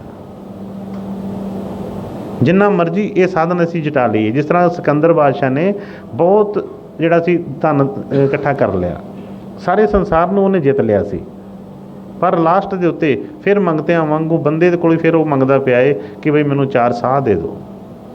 ਮੈਂ ਆਪਣੀ ਮਾਂ ਨੂੰ ਵਾਅਦਾ ਕੀਤਾ ਸੀ ਕਿ ਮੈਂ ਸਾਰੀ ਦੁਨੀਆ ਜਿੱਤ ਕੇ ਤੇਰੇ ਚਰਨਾਂ 'ਚ ਮੱਥਾ ਟੇਕਾਂਗਾ, ਆਵਾਂਗਾ, ਹੁਣ ਥੋੜ੍ਹਾ ਸਫ਼ਰ ਰਹਿ ਗਿਆ, ਮੈਨੂੰ ਥੋੜ੍ਹੇ ਸਾਹ ਤਾਂ ਦੇ ਦਿਓ ਉੱਥੋਂ ਤੱਕ ਪਹੁੰਚਣ ਵਾਸਤੇ। ਉਹਨੇ ਕਿਹਾ ਕਿ ਮੈਂ ਪਹਿਲਾਂ ਅੱਧੀ ਦੌਲਤ ਕਿਹਾ, ਫਿਰ ਉਹਨੇ ਕਿਹਾ ਮੈਂ ਸਾਰੇ ਸੰਸਾਰ ਦਾ ਰਾਜ ਦੇ ਦੇਵਾਂਗਾ, ਮੈਨੂੰ ਕੋਈ ਚੰਦ ਸਾਹ ਦੇ ਦਿਓ, ਕੋਈ ਐਸੀ ਮੈਨੂੰ ਕੋਈ ਜੜੀ ਬੂਟੀ, ਕੋਈ ਦਵਾਈ, ਕੁਛ ਦੇ ਦਿਓ ਜਿਹਦੇ ਨਾਲ ਮੈਂ ਸਫ਼ਰ ਪੂਰਾ ਕਰ ਸਕਾਂ। ਪਰ ਕੋਈ ਵੀ ਉਹਨੂੰ ਉਹ ਦੇ ਨਹੀਂ ਸਕਿਆ।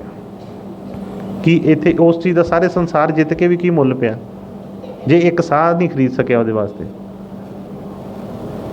ਇਸੇ ਤਰ੍ਹਾਂ ਸਮਝ ਦਾ ਇੱਥੇ ਕਿਸੇ ਨੂੰ ਵੀ ਕੋਈ ਪਤਾ ਨਹੀਂ ਲੱਗਦਾ।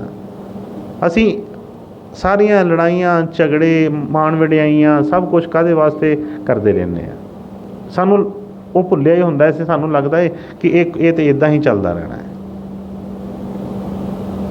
ਕੋਈ ਚੀਜ਼ ਵੀ ਕਹਿੰਦੇ ਕਿ ਇੱਥੇ ਵਰਤਣ ਵਾਲੀ ਕੋਈ ਚੀਜ਼ ਨਹੀਂ ਨਾ ਉੱਥੇ। ਇੱਥੇ ਹਾਂ, ਜੋ ਦਾਲ ਫੁਲਕਾ ਇੱਥੇ ਜ਼ਰੂਰਤਾਂ ਨੇ, ਜੋ ਤੁਹਾਨੂੰ ਕੱਪੜੇ ਦੀ ਜ਼ਰੂਰਤ ਹੈ, ਉਹ ਸਤਿਗੁਰਾਂ ਨੇ ਬਹੁਤ ਦਿੱਤਾ ਹੈ ਔਰ ਦੇਣਾ ਹੈ।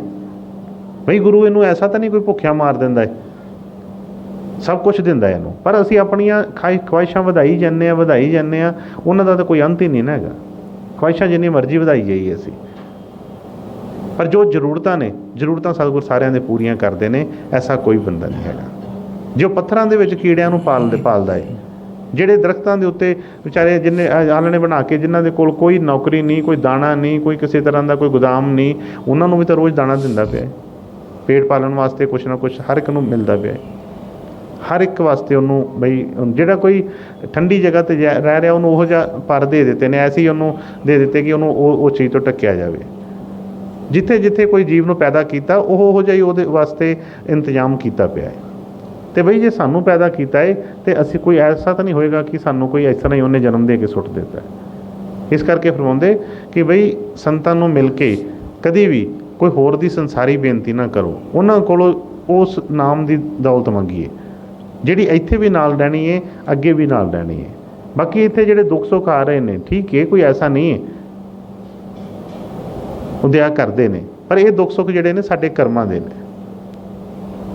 ਔਰ ਸਤਿਗੁਰ ਸਾਨੂੰ ਉਹ ਕਰਮ ਵਾਸਤੇ ਵੀ, ਇੱਕ ਤਾਂ ਉਹ ਉਸ ਕਰਮਾਂ ਦੇ ਪਿਛਲੇ ਜਾਲ ਨੂੰ ਖਤਮ ਕਰਦੇ ਨੇ, ਔਰ ਅੱਗੇ ਤੋਂ ਵੀ ਬਚਣ ਵਾਸਤੇ ਕਹਿੰਦੇ ਨੇ। ਜੇ ਦਇਆ ਕਰਕੇ ਸਾਨੂੰ ਸਤਿਗੁਰਾਂ ਨੇ ਕਈ ਵਾਰ ਅਸੀਂ ਸੁਣਿਆ ਹੋਵੇਗਾ, ਜਦੋਂ ਗੁਰੂ ਮਹਾਰਾਜ ਜੀ ਸਾਨੂੰ ਵਚਨ ਛੱਡਦੇ ਨੇ, ਜਦ ਕਹਿੰਦੇ ਤੇਰੇ ਸਾਰੇ ਪਾਪ ਮਾਫ, ਤੇਰੇ ਔਗਣ ਬਖਸ਼ੇ ਤੇਰੇ। ਫਿਰ ਅਸੀਂ ਸੋਚਦੇ ਹਾਂ ਕਿ ਜੇ ਸਾਡੇ ਔਗਣ ਹੀ ਬਖਸ਼ੇ ਗਏ, ਸਾਡੇ ਪਾਪ ਸਾਰੇ ਨਾਸ਼ ਹੋ ਗਏ, ਤੇ ਫਿਰ ਜਿਹੜੇ ਹੁਣ ਦੁੱਖ ਅੱਗੇ ਚੱਲਦੇ ਪਏ ਨੇ, ਇਹ ਕਿੱਥੋਂ ਆ ਗਏ? ਇੱਥੇ ਬੰਦਾ ਪਲ ਪਲ ਜਿਹੜਾ ਆ ਪਾਪ ਕਮਾਉਂਦਾ ਹੈ, ਪਲ ਪਲ ਜਿਹੜਾ ਆ ਅਸੀਂ ਗਲਤੀਆਂ ਕਰਦੇ ਹਾਂ। ਫਿਰ ਸਤਿਗੁਰ ਸਾਨੂੰ ਸਤਸੰਗ ਰਾਹੀਂ ਉਹ ਬਚਨ ਐਸੇ ਦੱਸਦੇ ਨੇ, ਐਸਾ ਜੀਵਨ ਇੱਕ ਜੀਣ ਦੀ ਜਾਂਚ ਦੱਸਦੇ ਨੇ ਜਿਹਦੇ ਨਾਲ ਅਸੀਂ ਕੋਈ ਵੀ ਇਹਨਾਂ ਤੋਂ ਸ਼ੁਭ ਕਰਮਾਂ ਤੋਂ ਉੱਪਰ ਉੱਠ ਕੇ ਆਪਣਾ ਜੀਵਨ ਜੀਂਦੇ ਹਾਂ। ਫਿਰ ਸਾਡੇ ਉੱਤੇ ਕੋਈ ਭਾਰ ਨਹੀਂ ਹੁੰਦਾ ਕਿਸੇ ਤਰ੍ਹਾਂ ਦਾ ਵੀ। ਔਰ ਇਹ ਕਰਮ ਭੂਮੀ ਹੈ, ਇਹ ਕਰਮ ਭੂਮੀ ਦੇ ਵਿੱਚ ਇਹ ਦੇਹ ਮਿਲੀ ਹੈ ਅਤੇ ਇਹ ਜਿੰਨੇ ਵੀ ਇੱਥੇ ਆਏ ਨੇ ਇਸ ਭੂਮੀ ਦੇ ਉੱਤੇ, ਇਹ ਸਾਰੇ ਹੀ ਆਪਣੇ ਆਪਣੇ ਕਰਮਾਂ ਦੇ ਮੁਤਾਬਕ ਆਪਣਾ ਕਰਮ ਭੁਗਤ ਰਹੇ ਨੇ। ਹਾਂ ਠੀਕ ਹੈ, ਸਤਿਗੁਰ ਦਿਆਲੂ ਹੋ ਕੇ ਦਇਆ ਕਰਕੇ ਜੇ ਇਹ ਭਗਤੀ ਵਾਲੇ ਪਾਸੇ ਚੱਲਣਾ ਚਾਹਵੇ ਤਾਂ ਫਿਰ ਇਹਦਾ ਥੋੜ੍ਹਾ ਭਾਰ ਹੌਲਾ ਜ਼ਰੂਰ ਕਰਦੇ ਨੇ। ਉਹ ਇਸ ਕਰਕੇ ਕਿ ਬਈ ਥੋੜ੍ਹਾ ਇਹਨੂੰ ਹੋਵੇ, ਇੱਧਰੋਂ ਚੈਨ ਮਿਲੇ ਅਤੇ ਵੀ ਇਹ ਭਗਤੀ ਵਾਲੇ ਪਾਸੇ ਲੱਗੇ। ਪਰ ਜੇ ਇੱਧਰੋਂ ਥੋੜ੍ਹਾ ਚੈਨ ਆਉਂਦਾ ਹੈ, ਅਸੀਂ ਹੋਰ ਕੰਮਾਂ 'ਚ ਫਿਰ ਫਸਣਾ ਸ਼ੁਰੂ ਕਰ ਦਿੰਦੇ ਹਾਂ। ਇਸ ਕਰਕੇ ਜਿਸ ਤਰ੍ਹਾਂ ਅਸੀਂ ਬੱਚੇ ਨੂੰ ਹੀ ਆ, ਬੱਚਾ ਸਕੂਲ ਜਾਂਦਾ ਹੋਵੇ, ਅਸੀਂ ਦੇਖੀਏ ਬੱਚਾ ਪੜ੍ਹਨ ਵਾਲਾ ਹੈ ਪਰ ਰੋਜ਼ ਲੇਟ ਹੋ ਜਾਂਦਾ ਹੈ। ਬੱਸ 'ਚ ਜਾਂਦਿਆਂ ਇਹਨੂੰ ਬੱਸ ਲੇਟ ਕਰ ਦਿੰਦੀ ਹੈ ਅਤੇ ਕਲਾਸਾਂ ਇਹਦੀਆਂ ਮਿਸ ਹੋ ਜਾਂਦੀਆਂ ਨੇ, ਅਤੇ ਮਾਂ ਪਿਓ ਜਿੰਨੇ ਮਰਜ਼ੀ ਭਾਵੇਂ ਗਰੀਬ ਹੋਣ, ਔਖੇ ਹੋ ਕੇ ਕੁਛ ਨਾ ਕੁਛ ਸਾਧਨ ਐਸਾ ਕਰਦੇ ਨੇ ਕਿ ਵੀ ਇਹ ਟਾਈਮ ਸਿਰ ਪਹੁੰਚੇ। ਰਸਤੇ ਦੇ ਵਿੱਚ ਉਹਨੂੰ ਕਿਸੇ ਚੀਜ਼ ਦੀ ਖਾਣ ਪੀਣ ਦੀ ਲੋੜ ਪੈਂਦੀ ਹੈ, ਕੋਈ ਇੱਧਰ ਉੱਧਰ ਨਾ ਕਦੇ ਧਿਆਨ ਇਹਦਾ ਭਟਕੇ, ਕੋਈ ਪੈਸੇ ਵੀ ਦੇ ਦਿੰਦੇ ਨੇ। ਕਾਹਦੇ ਵਾਸਤੇ? ਕਿ ਇਹਦੀ ਪੜ੍ਹਾਈ ਦੇ ਵਿੱਚ ਨਾਗਾ ਨਾ ਪਵੇ। ਪਰ ਜੇ ਉਹੀ ਬੱਚਾ ਉਸੇ ਪੈਸੇ ਦੇ ਨਾਲ ਕੋਈ ਹੋਰ ਕੰਮ ਸ਼ੁਰੂ ਕਰ ਦਿੰਦਾ ਹੈ,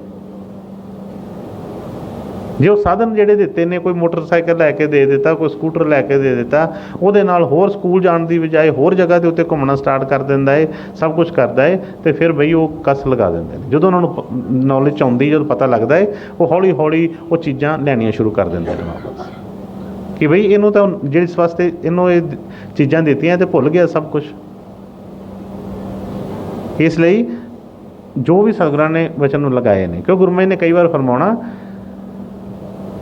ਕਿ ਬਈ ਜਿਸ ਚੀਜ਼ ਦੀ ਉਹ ਹੱਟੀ ਪਾਉਂਦੇ ਨੇ ਇੱਥੇ ਆਣ ਕੇ, ਜਿਸ ਚੀਜ਼ ਦਾ ਉਹ ਵਪਾਰ ਕਰਨ ਆਉਂਦੇ ਨੇ, ਉਹ ਨਾਮ ਦਾ ਵਪਾਰ ਕਰਨ ਵਾਸਤੇ ਆਇਆ, ਨਾਮ ਦੇਣ ਵਾਸਤੇ ਇੱਥੇ ਆਏ ਨੇ। ਉਹ ਸੱਚਾ ਨਾਮ ਬਖਸ਼ ਕੇ ਇੱਥੋਂ ਸਾਨੂੰ ਕੱਢਣ ਵਾਸਤੇ ਆਏ ਨੇ।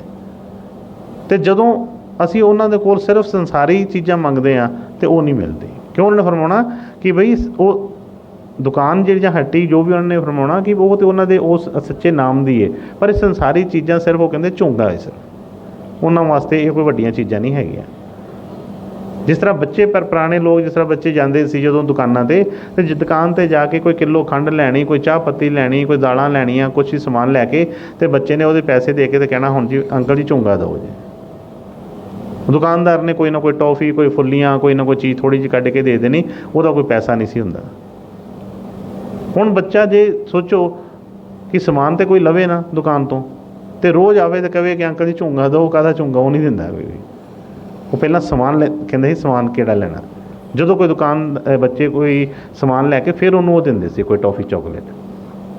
ਹੁਣ ਅਸੀਂ ਉਸ ਦੁਕਾਨ 'ਤੇ ਜਾ ਕੇ ਜੋ ਸਤਿਗੁਰ ਸਾਨੂੰ ਕਹਿੰਦੇ ਨੇ ਉਹ ਤਾਂ ਅਸੀਂ ਮੰਗਦੇ ਨਹੀਂ, ਉਹ ਅਸੀਂ ਲੈਂਦੇ ਨਹੀਂ, ਉਹਦੇ ਅਸੀਂ ਚਾਹਵਾਨ ਨਹੀਂ ਹੁੰਦੇ, ਔਰ ਸੰਸਾਰੀ ਬੇਨਤੀਆਂ ਹੀ ਕਰੀ ਜਾਂਦੇ ਹਾਂ, ਸੰਸਾਰੀ ਗੱਲਾਂ ਹੀ ਮੰਗੀ ਜਾਂਦੇ ਹਾਂ।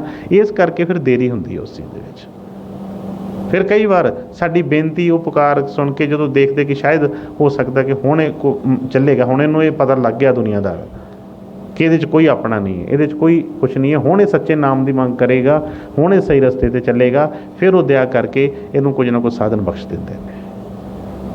ਪਰ ਅਸਲੀ ਜਿਹੜੀ ਚੀਜ਼ ਹੈ ਉਹ ਉਹਨਾਂ ਨੇ ਫਰਮਾਇਆ ਕਿ ਤੋਸਾ ਬੰਦੋ ਜੀ ਕਾ ਇੱਥੇ ਉੱਥੇ ਨਾਲ।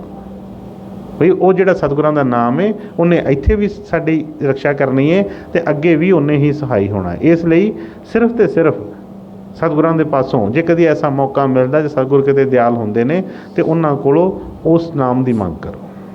ਹਾਂਜੀ ਵੀਰ ਜੀ।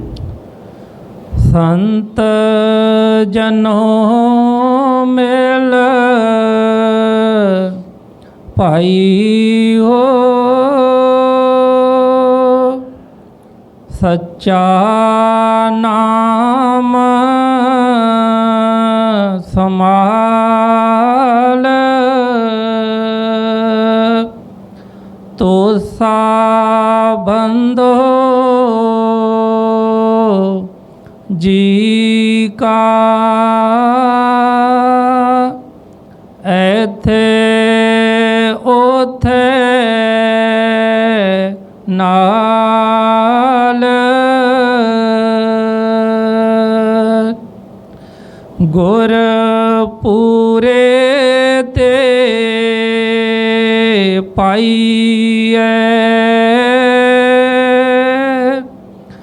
ਆਪਣੀ ਨਦਰ ਨਿਹਾਲ ਕਰਮ ਪ੍ਰਾਪਤ ਤਿਸ ਹੋਵੇ ਜਿਸਨੂੰ ਹੋਏ ਦਇਆਲ। ਫਰਮਾਉਂਦੇ ਨੇ ਕਿ ਬਈ ਆਪਣੇ ਵੱਲੋਂ ਸਾਨੂੰ ਜਿਹੜੀ ਚੀਜ਼ ਮੰਗਣ ਵਾਲੀ ਉਹੀ ਮੰਗਣੀ ਚਾਹੀਦੀ ਹੈ, ਪਰ ਐਸੀ ਉਹ ਵਸਤੂ ਹੈ ਕਿ ਕੋਈ ਐਸਾ ਨਹੀਂ ਹੈ ਕਿ ਸਾਡੇ ਕੋਲ ਉਹਦੀ ਕੋਈ ਕੀਮਤ ਹੈਗੀ ਹੈ। ਅਸੀਂ ਤਾਂ ਭਿਖਾਰੀ ਬਣ ਕੇ ਮੰਗਤੇ ਬਣ ਕੇ ਮੰਗਣੀ ਹੈ। ਹੁਣ ਕਈ ਵਾਰ ਅਸੀਂ ਜਦੋਂ ਦੇਖਦੇ ਹਾਂ ਰਸਤੇ ਦੇ ਵਿੱਚ ਭਿਖਾਰੀ ਕੋਈ ਮੰਗਤਾ ਜਦੋਂ ਮੰਗ ਰਿਹਾ ਹੁੰਦਾ ਹੈ ਤੇ ਉਹ ਬਈ ਕੋਈ ਐਸੀ ਨਹੀਂ ਜਿੱਦ ਨਹੀਂ ਕਰਦਾ, ਉਹ ਬੇਨਤੀ ਕਰਦਾ ਹੈ, ਅਰਜ਼ ਕਰਦਾ ਹੈ, ਝੋਲੀ ਫੈਲਾਉਂਦਾ ਹੈ। ਕੋਈ ਐਸਾ ਨਹੀਂ ਕਿ ਕੋਈ ਲੜਨਾ ਸ਼ੁਰੂ ਕਰ ਦਿੰਦਾ ਹੈ ਕਿ ਬਈ ਮੈਂ ਤੇਰੇ ਅੱਗੇ ਝੋਲੀ ਫੈਲਾਈ ਹੈ ਤੇ ਮੈਨੂੰ ਹੁਣ ਦੇ ਕੇ ਜਾ ਇੱਥੋਂ, ਕਿਉਂਕਿ ਉਹਦੀ ਉਹ ਜਿਹੜੀ ਲਾਚਾਰੀ ਦੇਖ ਕੇ, ਉਹਦੀ ਉਹ ਜਿਹੜੀ ਹਾਲਤ ਦੇਖ ਕੇ ਉਹ ਮਾਲਕ ਨੂੰ ਤਰਸ ਆਉਂਦੀ ਹੈ ਤੇ ਫਿਰ ਚੀਜ਼ ਦਿੰਦਾ ਹੈ। ਲੇਕਿਨ ਉਹਦੇ ਕੋਲ ਕੋਈ ਕੀਮਤ ਨਹੀਂ ਹੈ ਕੋਈ ਚੀਜ਼ ਐਸੀ। ਇਸੇ ਤਰ੍ਹਾਂ ਜਦੋਂ ਅਸੀਂ ਝੋਲੀ ਫੈਲਾਉਣੀ ਹੈ ਤੇ ਅਸੀਂ ਬਈ ਆਪਣੇ ਮਨ ਦੇ ਵਿੱਚ ਇਹ ਭਾਵ ਰੱਖ ਕੇ ਕਿ ਬਈ ਸਾਡੇ ਕੋਲ ਉਹਦੀ ਕੀਮਤ ਨਹੀਂ ਹੈ, ਕਿਉਂਕਿ ਅਸੀਂ ਕਈ ਵਾਰ ਸੋਚਦੇ ਹਾਂ ਕਿ ਅਸੀਂ ਤਾਂ ਦੇਖੋ ਜੀ ਇੰਨੀ ਦੇਰ ਸੇਵਾ ਕੀਤੀ ਹੈ, ਅਸੀਂ ਤਾਂ ਇੰਨੀ ਦੇਰ ਭਜਨ ਸਿਮਰਨ ਕਰਦੇ ਹਾਂ, ਅਸੀਂ ਤਾਂ ਇੰਨਾ ਦਾਨ ਪੁੰਨ ਕੀਤਾ ਹੈ। ਇਹ ਚੀਜ਼ਾਂ ਉਹਦੇ ਬਰਾਬਰ ਕੁਝ ਵੀ ਨਹੀਂ ਹੈਗੀਆਂ। ਚਾਹੇ ਅਸੀਂ ਸਾਰੀ ਉਮਰ ਪਿੱਛੇ ਰਿਸ਼ੀ ਮੁਨੀ ਦੇਖਦੇ ਹਾਂ, ਉਹਨਾਂ ਨੇ 72 ਸਾਲ 80 ਹਜ਼ਾਰ ਸਾਲ ਮਤਲਬ ਜਿਹੜੀ ਸੀ ਤਪੱਸਿਆ ਕੀਤੀ। ਕੋਈ ਇੱਕ ਲੱਤ 'ਤੇ ਖੜਾ ਰਿਹਾ, ਕੋਈ ਪਾਣੀ ਦੇ ਵਿੱਚ ਖੜਾ ਰਿਹਾ, ਕਈਆਂ ਨੇ ਭੁੱਖਿਆਂ ਹੀ ਆਪਣੀ ਜਿਹੜੀ ਸਾਰੀ ਜ਼ਿੰਦਗੀ ਜਿਹੜੀ ਸੀ ਉਹ ਇਸ ਤਰ੍ਹਾਂ ਹੀ ਮਤਲਬ ਆਪਣੀ ਦੇਹ ਨੂੰ ਗਾਲ ਦਿੱਤਾ। ਇਹ ਉਹਨਾਂ ਦੀ ਜਿਸ ਤਰ੍ਹਾਂ ਬਾਣੀ 'ਚ ਵਚਨ ਫਰਮਾਏ ਨੇ ਕਿ ਬਈ ਉਹਦੀ ਕੋਈ ਕੀਮਤ ਨਹੀਂ ਹੈਗੀ ਕੋਈ ਵੀ। ਤੇਰੀ ਰਹਿਮਤੋਂ ਕਾ ਬਦਲਾ ਮੇਰੀ ਬੰਦਗੀ ਨਹੀਂ ਹੈ,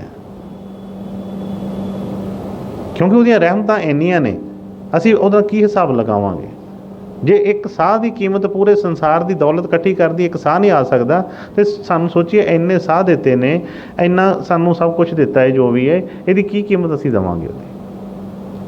ਇਸ ਕਰਕੇ ਉਹਨੇ ਫਰਮਾਇਆ ਕਿ ਬਈ ਬੇਨਤੀ ਅਰਦਾਸ ਜ਼ਰੂਰ ਕਰੀਏ ਉਸ ਨਾਮ ਤੋਂ, ਪਰ ਮਨ ਦੇ ਵਿੱਚ ਭਾਵਨਾ ਜਿਹੜੀ ਹੈ ਉਹ ਇੱਕ ਇਸੇ ਤਰ੍ਹਾਂ ਹੀ ਰੱਖੀਏ ਕਿ ਅਸੀਂ ਗਰੀਬ ਹਾਂ, ਅਸੀਂ ਭਿਖਾਰੀ ਹਾਂ। ਜਿਸ ਤਰ੍ਹਾਂ ਬਾਣੀ 'ਚ ਉਹਨੇ ਫਰਮਾਇਆ ਹਮ ਭੀਖਕ ਭਿਖਾਰੀ ਤੇਰੇ ਤੂੰ ਨਿਜ ਪਤ ਹੈ ਦਾਤਾ। ਇਹ ਨਹੀਂ ਕਿ ਕੋਈ ਥੋੜ੍ਹਾ ਜਿਹਾ ਕੰਮ ਕਰਕੇ ਸਾਡੇ ਮਨ ਦੇ ਵਿੱਚ ਹੰਕਾਰ ਹੋ ਜਾਏ, ਦੇਖੋ ਜੀ ਅਸੀਂ ਤੇ ਆਹ ਕੀਤਾ ਉਹ ਕੀਤਾ, ਹੁਣ ਸਾਨੂੰ ਆਹ ਨਹੀਂ ਮਿਲਿਆ ਉਹ ਨਹੀਂ ਮਿਲਿਆ। ਨਹੀਂ, ਮੈਂ ਫਰਮਾਇਆ ਕਿ ਗੁਰੂ ਪੂਰੇ 'ਤੇ ਪਾਈਏ ਆਪਣੀ ਨਜ਼ਰ ਨਿਹਾਲ। ਜਦੋਂ ਉਹਨਾਂ ਦੀ ਮੌਜ ਆਏਗੀ, ਜਦੋਂ ਦੇਖਣਗੇ ਕਿ ਬਈ ਵਾਕਈ ਹੀ ਭਾਂਡਾ ਤਿਆਰ ਹੋ ਗਿਆ ਹੈ। ਕਈ ਵਾਰ ਦੱਸਿਆ ਹੈ ਕਿ ਉਹ ਜਦੋਂ ਕਬੀਰ ਸਾਹਿਬ ਦੇ ਪਾਸ ਉਹ ਰਾਜਾ ਜਿਹੜਾ ਬਲਖ ਬੁਖਾਰੇ ਦਾ ਗਿਆ ਸੀ, ਸਾਰਾ ਕੁਝ ਛੱਡ ਕੇ ਗਿਆ ਸੀ, ਰਾਜਾ ਸੀ, ਲੇਕਿਨ ਆਪਣਾ ਰਾਜ ਭਾਗ ਛੱਡ ਕੇ ਸਭ ਕੁਝ ਛੱਡ ਕੇ ਉਹਨਾਂ ਦੀ ਸੇਵਾ ਦੇ ਵਿੱਚ ਚਲਾ ਗਿਆ। ਔਰ ਕਿੰਨੇ ਸਾਲ ਉੱਥੇ ਉਹ ਜਿਹੜੇ ਸੀ ਕਰਦਾ ਰਿਹਾ ਸੇਵਾ, ਕਿੰਨੇ ਸਾਲ ਹੋ ਗਏ। ਔਰ ਜਿਹੜੇ ਉਹਨਾਂ ਦੇ ਕਬੀਰ ਸਾਹਿਬ ਜੀ ਦੇ ਘਰੋਂ ਉਹਨਾਂ ਦੇ ਮਾਤਾ ਜਿਹੜੇ ਉਹ ਕਹਿਣ ਲੱਗੇ ਇੱਕ ਦਿਨ, ਕਬੀਰ ਸਾਹਿਬ ਨੂੰ ਬੇਨਤੀ ਕੀਤੀ ਕਿ ਮਹਾਰਾਜ ਜੀ ਦੇਖੋ ਕੀ ਹਾਲਤ ਹੋ ਗਈ ਹੈ। ਰਾਜਾ ਸੀ, ਇਹਦੇ ਅੱਗੇ ਪਿੱਛੇ ਨੌਕਰ ਚਾਕਰ ਘੁੰਮਦੇ ਸੀ, ਮੁਕਟ ਸੀ ਲੱਗੇ, ਇਹਦੇ ਇੱਕ ਇਸ਼ਾਰੇ ਦੇ ਉੱਤੇ ਇੱਦਾਂ ਹੋ ਜਾਂਦਾ ਸੀ, ਅਤੇ ਕਿੰਨੀ ਦੇਰ ਹੋ ਗਈ ਤੁਹਾਡੇ ਕੋਲ ਆਇਆ, ਕੀ ਹਾਲਤ ਇਹਦੀ ਹੋ ਗਈ ਹੈ, ਜਟਾਵਾਂ ਬਣ ਗਈਆਂ ਨੇ, ਕਿੱਦਾਂ ਦੀ ਇਹਦੀ ਹਾਲਤ ਹੋ ਗਈ ਹੈ। ਅਤੇ ਬਈ ਹੁਣ ਜੀ ਜਿਸ ਚੀਜ਼ ਨੂੰ ਇਹ ਮੰਗਦਾ ਹੈ ਅਤੇ ਜੇ ਤੁਹਾਡੇ ਕੋਲ ਹੈ ਤਾਂ ਫਿਰ ਦੇ ਦਿਓ ਉਹਨੂੰ, ਕਿਰਪਾ ਕਰੋ ਇਹਦੇ ਉੱਤੇ। ਉਹ ਕਹਿਣ ਲੱਗੇ ਕਿ ਕਾਕਾ ਤੈਨੂੰ ਨਹੀਂ ਪਤਾ ਹਜੇ ਉਹ ਭਾਂਡਾ ਤਿਆਰ ਨਹੀਂ ਹੋਇਆ।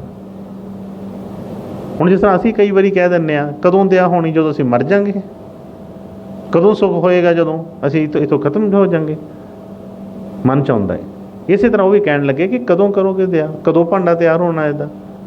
10-12 ਸਾਲ ਤਾਂ ਇਹਨੂੰ ਹੋ ਗਏ ਦੇਖਦਿਆਂ, ਵਿਚਾਰੇ ਦੀ ਹਾਲਤ ਇਹਦੀ ਕਿੱਦਾਂ ਦੀ ਕੀ ਹੋ ਗਈ ਹੈ, ਅਤੇ ਇਹਦੀ ਹਜੇ ਕਦੋਂ ਹੋਏਗੀ। ਉਹ ਕਹਿੰਦੇ ਜਦੋਂ ਹੋਏਗੀ ਮੈਂ ਦੱਸ ਦੇਵਾਂਗਾ।